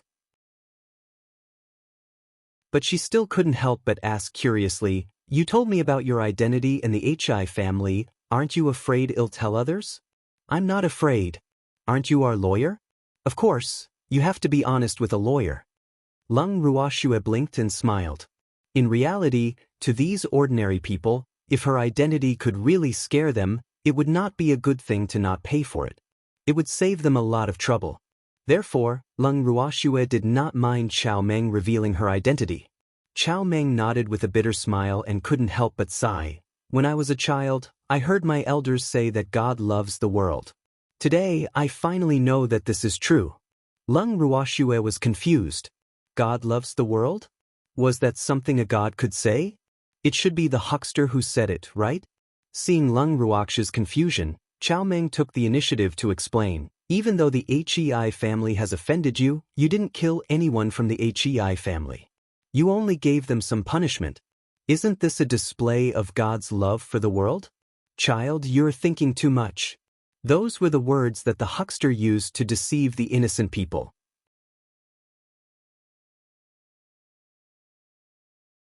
Chapter 30:16. What's the structure of the brain? 12. Initially, Lung Ruoxia did not want to explain, but in order not to be misunderstood, she still said, You're wrong. In the eyes of God, everything in the world is like an ant. If you offend the dignity of God, you will have to pay with your life. But for me, it's too easy to turn some people into ashes and I don't want to let the HEI family benefit, so it's better to let them have nothing. After hearing this, Chow Meng was speechless. She could no longer say anything like, God loves the world. It turned out that gods were terrifying and vengeful, and the revenge would be extremely ruthless. Today, she finally experienced it. You don't need to do anything. Lung Ruoxue laughed evilly. Ah. When Xiao Meng heard this, she had a bad feeling. Someone was going to be in trouble. You can just be our lawyer in name. At this time, the demon spoke. The demon's words made Xiao Meng sad. She was one of the best lawyers in the alliance. Why did she become a wallflower in front of these three? However, the other party was a god, and it seemed that she really didn't need to do anything. Lung Ruoxue nodded in agreement. Xiao Meng had no choice but to compromise under the pressure of these two. Before he was about to leave, Lung Ruoxue reminded him, Princess Xiao Meng, I suggest that you take this opportunity to pursue the man that you like. I will. After saying that, Xiao Meng turned around stiffly and left. However, she didn't leave immediately. Instead, she went to bail the three of them out, but their bail was rejected by the alliance. After being rejected, Xiao Meng didn't argue with the people of the alliance. Instead, she looked at the person in charge who rejected her with a little sympathy and then patted her sleeves, not taking away any color. The person in charge was surprised for a long time when he saw that Xiao Meng was so easy to talk to, but he did not think too much about it. At the same time, Lung Ruoxue and the other two were temporarily locked up in the detention room. Looking at the sealed white room, Ji Kai couldn't help but sigh.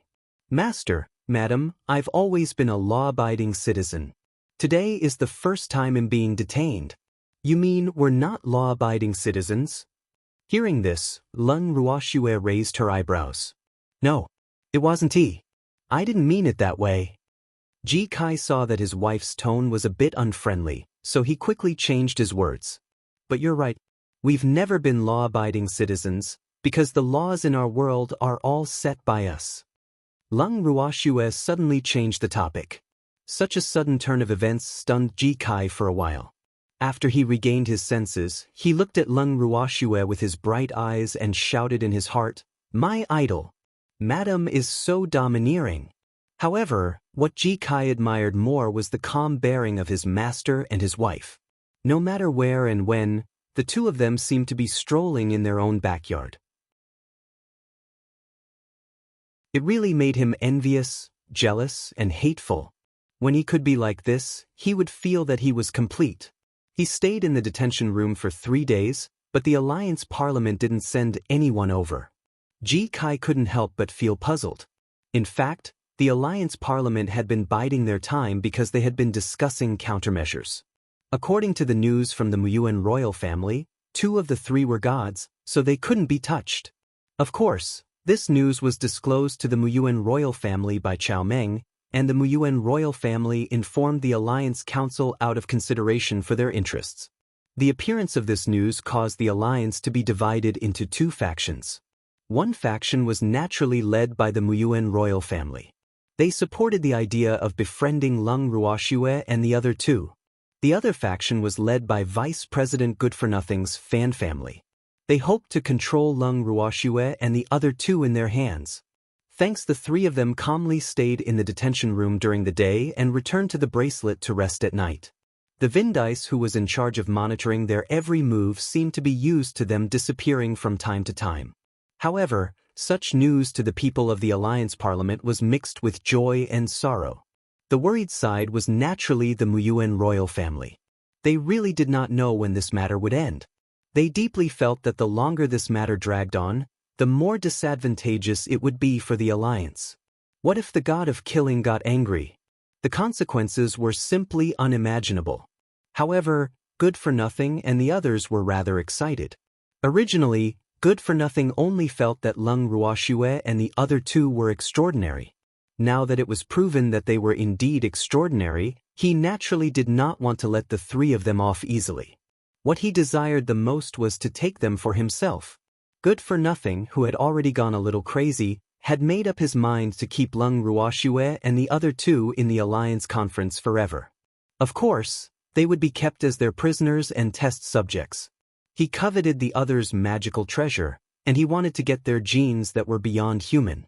He deeply believed that as long as he could get the genes of the man and woman, the Fan family would become the most powerful family in the entire alliance. Thinking of this, Good for Nothing could not control his thoughts at all. However, the Muyuan royal family had an extraordinary status in the alliance.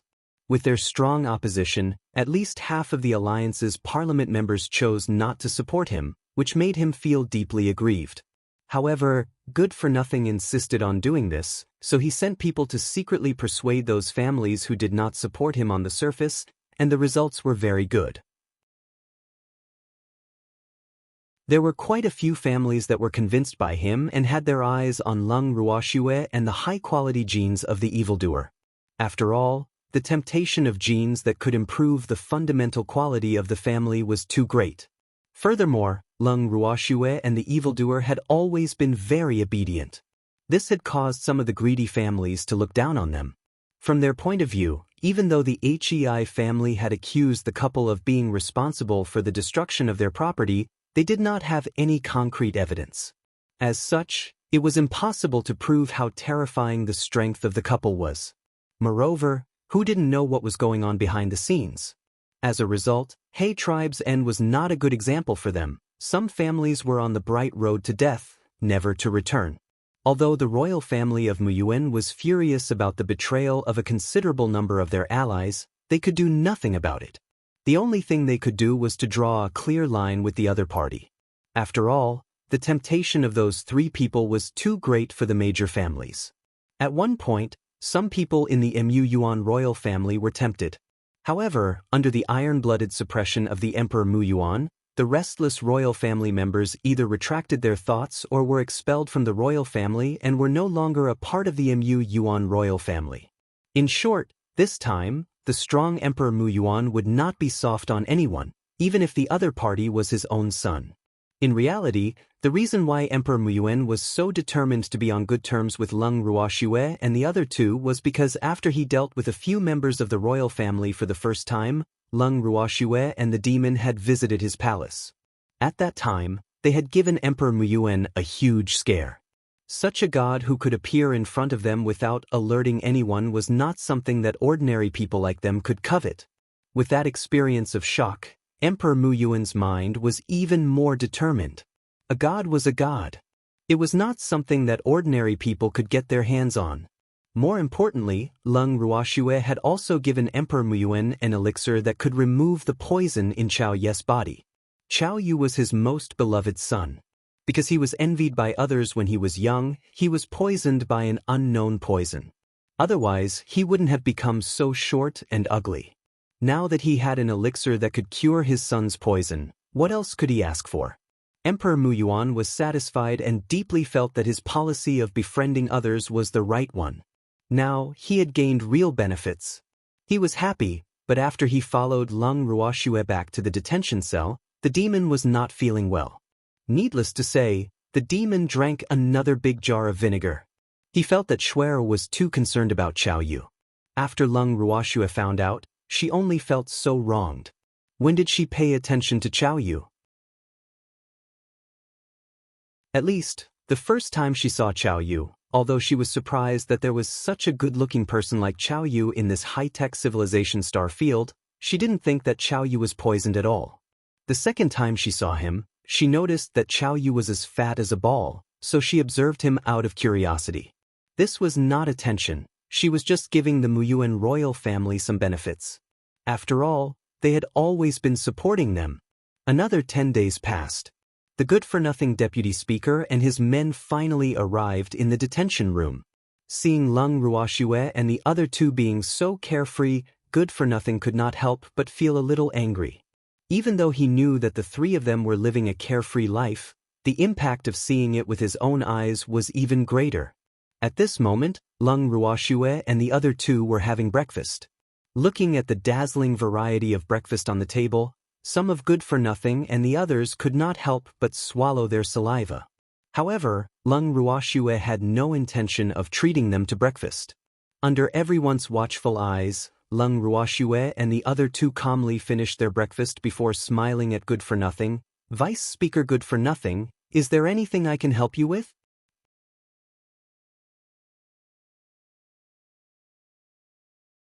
Chapter 30:17. The enemy was too cunning one. Of course there's something. Fan Tong raised his head and said arrogantly. After Lung Ruoxue heard this, she blinked her eyes and waited for Fan Tong to continue. Fan Tong also deliberately paused and waved his hand. Several doctors in white robes walked in from behind. After the doctors entered, they swiftly took out all sorts of tools and stood in front of Lung Ruoxue and the other two, waiting for the next order. Deputy Speaker Fan Tong, what are you doing? None of us are sick. Lung Ruoxue asked, playing dumb. Of course I know that none of you are sick. There are not so many doctors here just to treat you. Fan Tong answered truthfully. Then he took a deep breath and said, the Parliament hopes that you can cooperate with the examination. The examination is of great significance to all of mankind, so it is of great importance. You mean, the examination on us concerns the entire human race? Lung Ruoxue pretended to be deep in thought as she asked.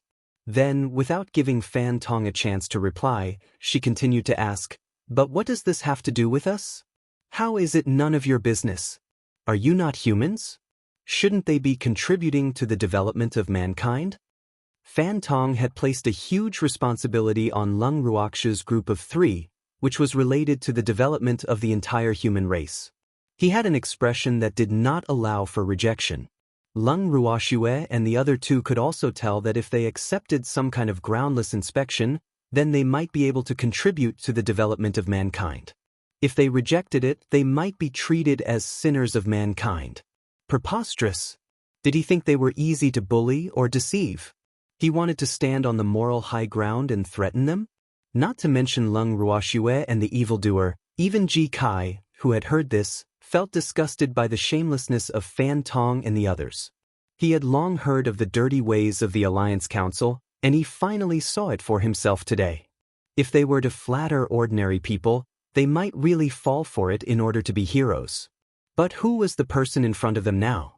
Ji Kai gave them 32 thumbs-ups sympathetically and mourned for them for 3 minutes. This was what it meant to not die if they didn't seek death, right? At this moment, Ji Kai had already decided to move a small stool and take out his snacks to watch the show. In any case, there was a master and his wife, so he just had to be an audience. Although it was a little unprofessional for a servant to not be of any help, he could not be blamed. Who asked master and madam to be too strong? Once they provoked an enemy, he would be left in the dust. As a servant, he was actually under a lot of pressure. After a long time, Lung Ruoxue and the demon did not have much of a reaction after hearing what Fan Tong had to say. Seeing this, Fan Tong was a little anxious and asked, I'm talking to you. Don't be a mute. Smiling, Lung Ruoxue said with a good temper, Deputy Speaker Fan Tong, how do you want us to answer you? Of course you'll happily accept our inspection. Fan Tong said matter-of-factly. All right, but that's what you think. I can only say that you're dreaming. Lung Ruoxue said calmly. Do you know who you are talking to? Hearing Lung Ruoxue's words, Fan Tong was enraged. Do you know who you're talking to? Lung Ruoxue smiled. Fan Tong was at a loss for words. Although he knew that the other party was a god, he would not admit the identity of the two people in front of him. Otherwise, how could he continue with his purpose? Thanks, what? You don't want to acknowledge our identities? Lung Ruoxue sneered. The crime is smuggling? Lung Ruoxue asked calmly.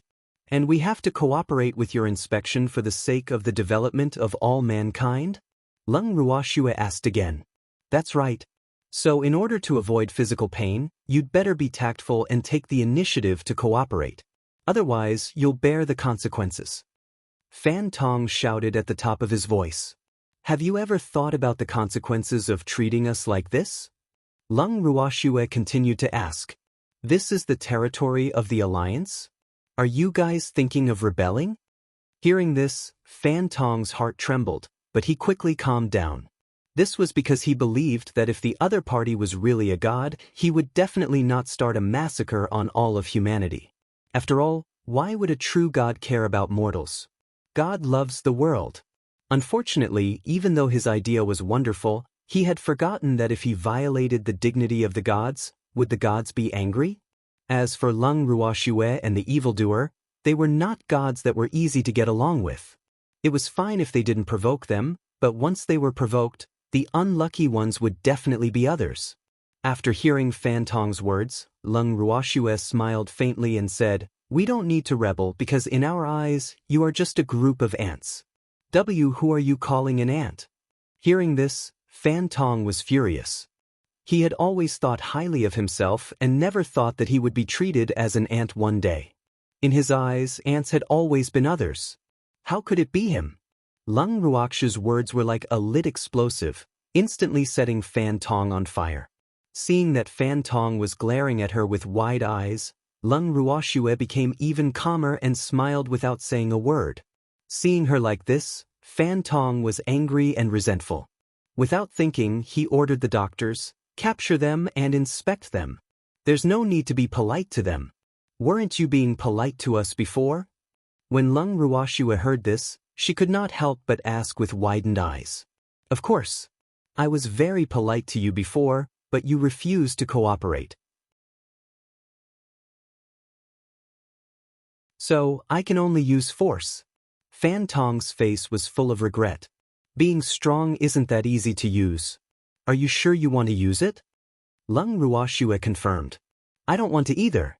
It's a pity that you won't cooperate." Fan Tong said with a little regret. "If that's the case, it seems like we can't come to an agreement." Lung Ruoxue said with a tinge of regret. "You can't say that. In fact, our attitude is completely dependent on your cooperation. So, as long as you're willing to cooperate, we can still come to an agreement." Seeing that there was a way, Fan Tong said again, "I wonder how you guys want to check?"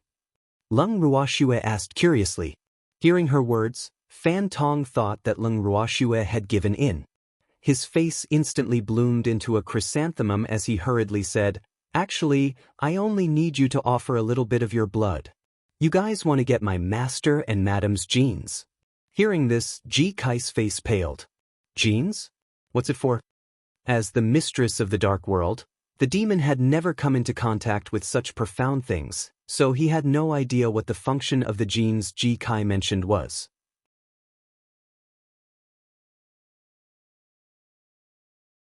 Chapter 30:18. The enemy was too cunning too.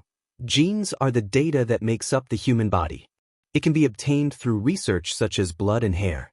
After obtaining the genes, you can use them for other purposes. Ji Kai quickly explained. "What can I do?" The demon narrowed his eyes and asked again. Yes. Ji Kai didn't dare to say it, because he knew that if he said the worst result, his master would definitely be angry. If we combine our genes with some people, we should be able to create an excellent descendant. Lung Ruoxue laughed evilly. "Descendant? Is it ours?" The demon shamelessly asked. "If it was ours, would they need to go through so much trouble?" Lung Ruoxue said calmly. "Then who is it with?" The evildoer's anger gradually rose. He had a bad feeling, so when he said this, his torch-like eyes were already fixed on Fan Tong. Being stared at by the demon's ink-black eyes, Fan Tong's legs immediately went soft, but he still pretended to be calm and said, "Of course it's with the most outstanding member of the opposite sex in the entire star field. Only then can we create more outstanding humans." "The most outstanding member of the opposite sex? It's not Schwer?" The evildoer understood the other party's words, and the anger in his heart completely erupted. Was he trying to steal his and Schwer's genes to pair with someone else? This was preposterous. "I don't deny that the two of you are excellent, but for the development of the entire star field, just the two of you are not enough. Therefore, your genes are very important to us. I hope you can take the big picture into consideration and assist us in our research. This is no loss for you at all, right?" Seeing that the demon seemed to be wavering, Fan Tong began to brainwash him again. "It's your big head." The evildoer was completely enraged. He directly kicked Fan Tong in the stomach and kicked him out of the detention room. Fan Tong, who was kicked away, still shouted, "Warning! Activate the alarm. This man is too dangerous." Fan Tong's voice came closer and further away, then slowly disappeared. After that, the demon's gaze turned to the other people present and he smiled faintly. You guys also want our genes? As he spoke, the evildoer approached the people step by step. The strong sense of oppression made the other members of the Alliance Parliament break out in cold sweat. Their faces were pale as they retreated bit by bit as the evildoer closed in. In the end, no one knew who took the lead, but the people from the Alliance Council began to rush out of the detention room. Watching the back of the people from the Alliance Council, Lung Ruoxue looked at Ji Kai in disappointment and said, "This is the alliance that you've been talking about? With such little guts, you still dare to covet our genes?" Ji Kai didn't know what to say. This was none of his business. He wasn't a member of the Alliance Council, so why did the madam sound like she was disappointed in him? Ji Kai truly felt that he had been wronged, but he didn't dare to talk back to his wife, so he could only flatter his master. Master is too powerful. So, under Master's overbearing aura, the people of the Alliance Council slipped away. "Master, madam, what are we doing now?" Then Ji Kai asked. "I'm going to destroy the Alliance." The demon said coldly. "Master, I support you." Ji Kai's lackey said, but as soon as he finished speaking, he heard an ear-piercing alarm from outside the detention room. It was the highest-level alarm. Immediately, Ji Kai's expression changed and he said with a trembling voice, "Master, madam, we're in trouble. The Alliance has sounded the highest-level alarm. We're going to be surrounded by the entire star field. Thanks, not only that, there will also be many energy laser cannons and other high-tech weapons that are not allowed to be used easily. Master, madam, what should we do? We're in danger." Ji Kai said nervously. "What are you afraid of?" Lung Ruoxue gave Ji Kai a disdainful look and said with disdain, "Madam, the energy laser cannon is very powerful. Basically, a high-performance laser cannon can destroy a planet." Ji Kai knew that Lung Ruoxue didn't know the power of high-tech weapons, so he quickly explained. However, Lung Ruoxue still did not care. She gave the demon a look and the two of them walked out together. Seeing this, Ji Kai could only follow behind them like a little wife. As soon as the three of them came out of the detention room, they saw that they were surrounded by countless people. Facing them, in addition to the dense and fully armed Alliance guards, there were also hundreds of high-performance laser cannons in silver lines. Lung Ruoxue surveyed the scene before her beautiful eyes landed on a middle-aged man with a bandage around his head. "Deputy Speaker Fan Tong, what is this for?" That man was Fan Tong. Lung Ruoxue almost laughed out loud when she saw his expression. Did it have to be bandaged so exaggeratedly? "You dangerous people! You actually dare to attack me!" Fan Tong said with a face full of resentment. "My husband only kicked you once, and you call that assault? If you're so easily ambushed, then aren't you too useless as a deputy speaker?" Lung Ruoxue scoffed when she heard Fan Tong's words. This should be considered as the villain complaining first, right? Logically speaking, they should be the ones who were angry, but before they could do anything, Fan Tong and the others had already charged them with crimes. They really thought they were easy to bully. Lung Ruoxue started to reflect on herself. All this while, had they been too gentle towards these people? It's not that I'm useless, but the enemy is too cunning. Fan Tong quibbled. "All right, what do you want now? Are you going to use these laser cannons against us?" Lung Ruoxue asked helplessly. "As long as you obediently surrender, I can let you go." After hearing Lung Ruoxue's words, Fan Tong put on a magnanimous expression. "Do you need us to help you collect genes?" Lung Ruoxue, "It's your honor to make sacrifices for the people of the entire star field." Fan Tong said matter-of-factly. "Do we need to sacrifice ourselves this time?" Lung Ruoxue pretended to be shocked. Wasn't he just cooperating with her for the examination just now? They were only kicked by a demon, and they had to sacrifice themselves? Wasn't this kick a little too expensive? Was Fan Tong worth that much? "You're too dangerous. It's better to sacrifice yourselves for the star field. This is also for the stability of the entire star field." Fan Tong boasted shamelessly. "What if we refuse to sacrifice ourselves?" Lung Ruoxue asked in confusion. "Then die now." Fan Tong said as he endured the pain in his heart. Although he said that, he was taking a gamble. He was betting that the other party did not want to die so early. After all, even a god could not hope to win against their high-energy laser cannons.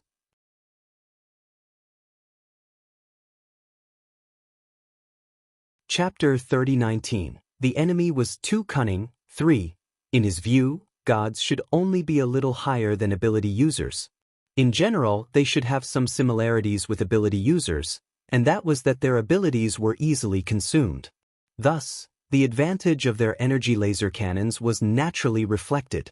We don't want to die either, Lung Ruoxue said with a smile. Then let's sacrifice for the entire star field. Fan Tong said again. Deputy Speaker Fan Tong, may I ask, what is the difference between the sacrifice and death you mentioned? Lung Ruoxue suddenly asked. After being entangled with the other party for a long time, she finally reacted. Wasn't death and sacrifice the same? The final result was death, right? Then why was she still wasting time with the other party? The difference is huge. Although they both die, the treatment after death is completely different.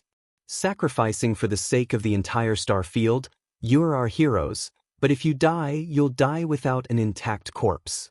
So, if you're smart, you should know what to do, right? Fan Tong said proudly. Of course, but according to my understanding, the sacrifice you mentioned should cause us to suffer, and death will only be an instant. However, I'm curious, are you really willing to kill us with a laser cannon? Lung Ruoxue's curiosity grew as she spoke. I don't want to, but you're too dangerous. If you're not willing to contribute to the development of the entire star field, I can only bear the pain and part with you. Fan Tong said with a look of reluctance. In fact, he felt that he would rather destroy something that he could not get than let others get it. Otherwise, he would be depressed to death. But now, the two people in front of him were obviously unwilling to cooperate and even used violence on him, causing him to embarrass himself in front of his subordinates. This was something he could not tolerate. Of course, if the other party was still willing to provide him with the genes, he would be willing to let them off for the time being. However, it was only temporary. From the moment they embarrassed him, the fate of these two people was already determined. Now, it was time to see if they died a worthy death. What a good way to bear the pain and part with your love. It seems like we still can't come to an agreement. Lung Ruoxue smiled faintly. With a thought, she had already put Ji Kai into her bracelet. When he saw Ji Kai disappear, Fan Tong's eyes flickered and he said, "You can only blame yourselves for not cooperating. Do you think anyone would be willing to cooperate? Deputy Speaker Fan Tong, have you brainwashed someone? Or do you think we're fools? If I ask you to cooperate like this, would you be willing?" Lung Ruoxue asked with a smile. Of course I'm willing, this is such an honorable thing. Fan Tong said with a thick face. As expected of the Alliance's vice-chairman. In that case, you should cooperate with me. As soon as Lung Ruoxue finished speaking, Fan Tong was already in her hands. No one present had seen how she had done it. As soon as he was caught, Fan Tong was a little scared. What are you doing? Fan Tong's little face turned pale and he stuttered. He only felt a light breeze and he was captured. What kind of speed was this? I want to use you as an experiment. Don't worry, after you die, you'll definitely become a great hero of the entire star field. Lung Ruoxue promised. Then, she shifted her gaze to a commander of the Alliance Guards and smiled. Fire at Deputy Speaker Fan Tong. Let me test the power of your laser cannon. How many heads would it take to fire at the vice-chairman without fear of retaliation? Thanks. Lung Ruoxue was very disappointed. The other party was so timid, could they still continue playing happily? One had to know that she had been acting with the other party for so long and was just waiting to reel in the net. But now, the other party was afraid. What was she to do? Sensing Xue Er's frustration, the evildoer snatched Deputy Speaker Fan Tong from her hands and broke one of his arms without saying a word. Instantly, a pig-like scream filled the air, shocking everyone present. The faces of the Alliance Parliament members who witnessed this scene instantly turned pale, and cold sweat trickled down their faces. The moment Lung Ruoxue saw this, She couldn't help but glance at the demon with some hidden bitterness. This fellow had stolen her limelight. The furious Lung Ruoxue was not willing to be outdone by others. She mimicked the evildoer and broke Fan Tong's other arm. Immediately, another shrill scream was heard. The others' faces turned even paler, and their hearts began to tremble. Were this couple really gods? How could he be so brutal? The Alliance Parliament was shocked. At that moment, Deputy Speaker Fan Tong had already fainted from the pain. Seeing that Fan Tong was so useless, the demon was too lazy to lift him up with his hands. He threw Fan Tong on the ground and stepped on him with his feet. Then, his dark eyes turned to the others and ordered, "Come on! Don't you want to destroy us? Hurry up and do it." He wasn't as patient as Schwer to play with these ants. He had had enough. Now, he just wanted to end this quickly and teach these people a painful lesson before leaving with Schwer. However, those people did not dare to act rashly after hearing his fierce tone. Moreover, their deputy speaker was still in the hands of these two people. If they really fought and injured Deputy Speaker Fan, the Fan family would definitely not let this matter rest. The evildoer could see their hesitation and released Deputy Speaker Fan Tong out of kindness. Fan Tong was kicked away by him again and fell into the lake not far from the Alliance building. In the lake, there was a star beast that had been hungry for a long time. Suddenly, food fell into its mouth. It would be a waste not to eat it. Thus, the unconscious Deputy Speaker Fan Tong unknowingly became the star beast's meal. The commander of the Alliance Guards did not expect Vice Chairman Fan to become the food of the astral beast. Seeing that Vice Chairman Fan was no longer a hostage, he asked for instructions from the Alliance Council and launched an attack on Lung Ruoxue and the demon. The Alliance Council could also tell that these two would never listen to their arrangements and surrender without putting up a fight. As such, they, who were in the same boat as Fan Tong, naturally did not wish for Lung Ruoxue and the demon to fall into the hands of others. Hence, the only outcome for these two was death. In an instant, hundreds of laser cannons were aimed at Lung Ruoxue and the demon. Ji Kai, who saw this scene from the bracelet, was extremely anxious. At this moment, he hated himself for being too weak to help his master and madam. However, Lung Ruoxue didn't have the time to comfort Ji Kai. She was counting the countless red light spots on her body. Seeing that Schwer was having fun, the demon didn't disturb her and just stared at the hundreds of laser cannons in front of him. He did not have much research on this thing and did not know how powerful it was. However, if these people in front of him wanted to use these high-tech weapons to destroy him and Schwer, they were simply delusional.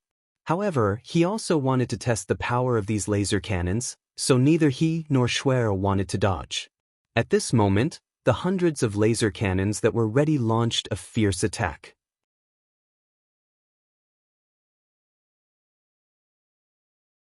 Chapter 30-20. The enemy was too cunning for hundreds of energy balls that emitted white light were shot out from the laser cannon's caliber, instantly surrounding Lung Ruoxue and the demon. The two of them were bathed in the energy balls and did not feel any pain at all. In fact, Lung Ruoxue was even absorbing the energy on her own. As the ball of energy exploded in front of the Alliance Parliament members, they were relieved and thought that the other party was dead for sure. Who knew that not long after, the huge explosion of the laser energy disappeared without a trace. Lung Ruoxue and the demon were still standing in front of them, unscathed. Seeing the two of them without a single strand of hair missing, the Alliance Parliament members felt an unprecedented panic. These aren't human. No one could remain unscathed under the attack of the energy laser cannon. This was truly a god. If there were still people who doubted Lung Ruoxue and the demon god's identity before, no one dared to doubt them anymore at this moment.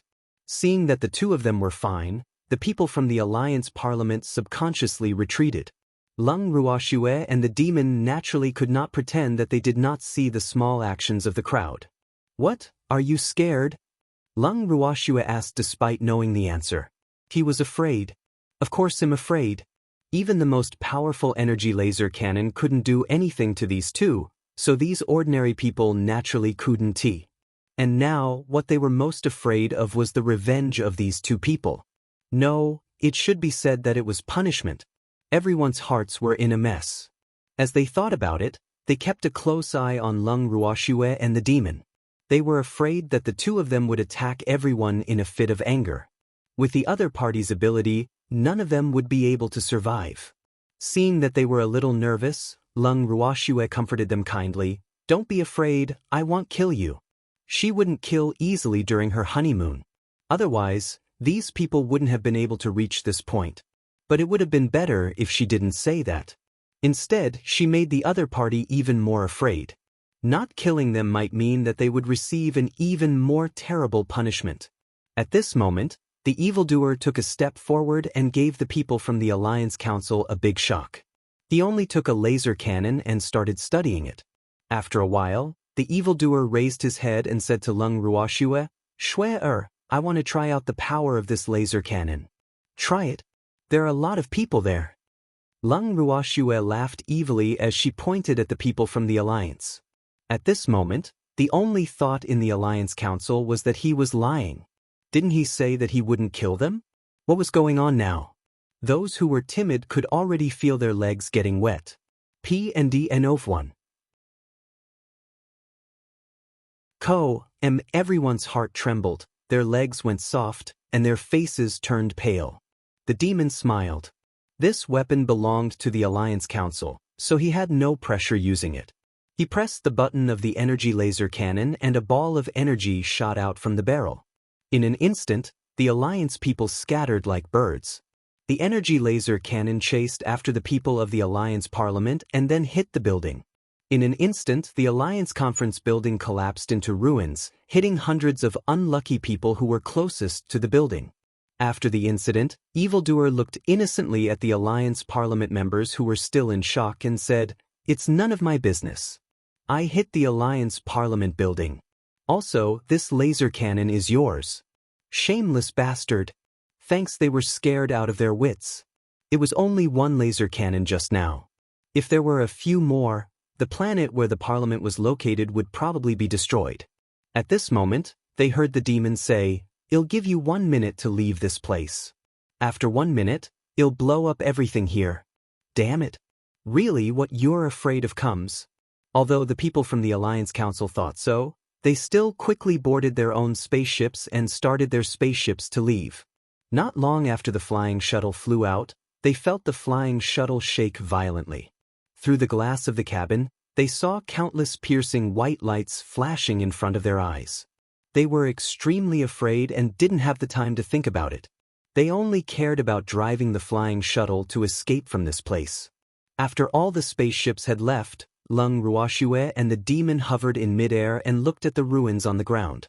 Both of them revealed satisfied smiles and said to the star beasts that were prostrating on the ground, "This place will be yours from now on."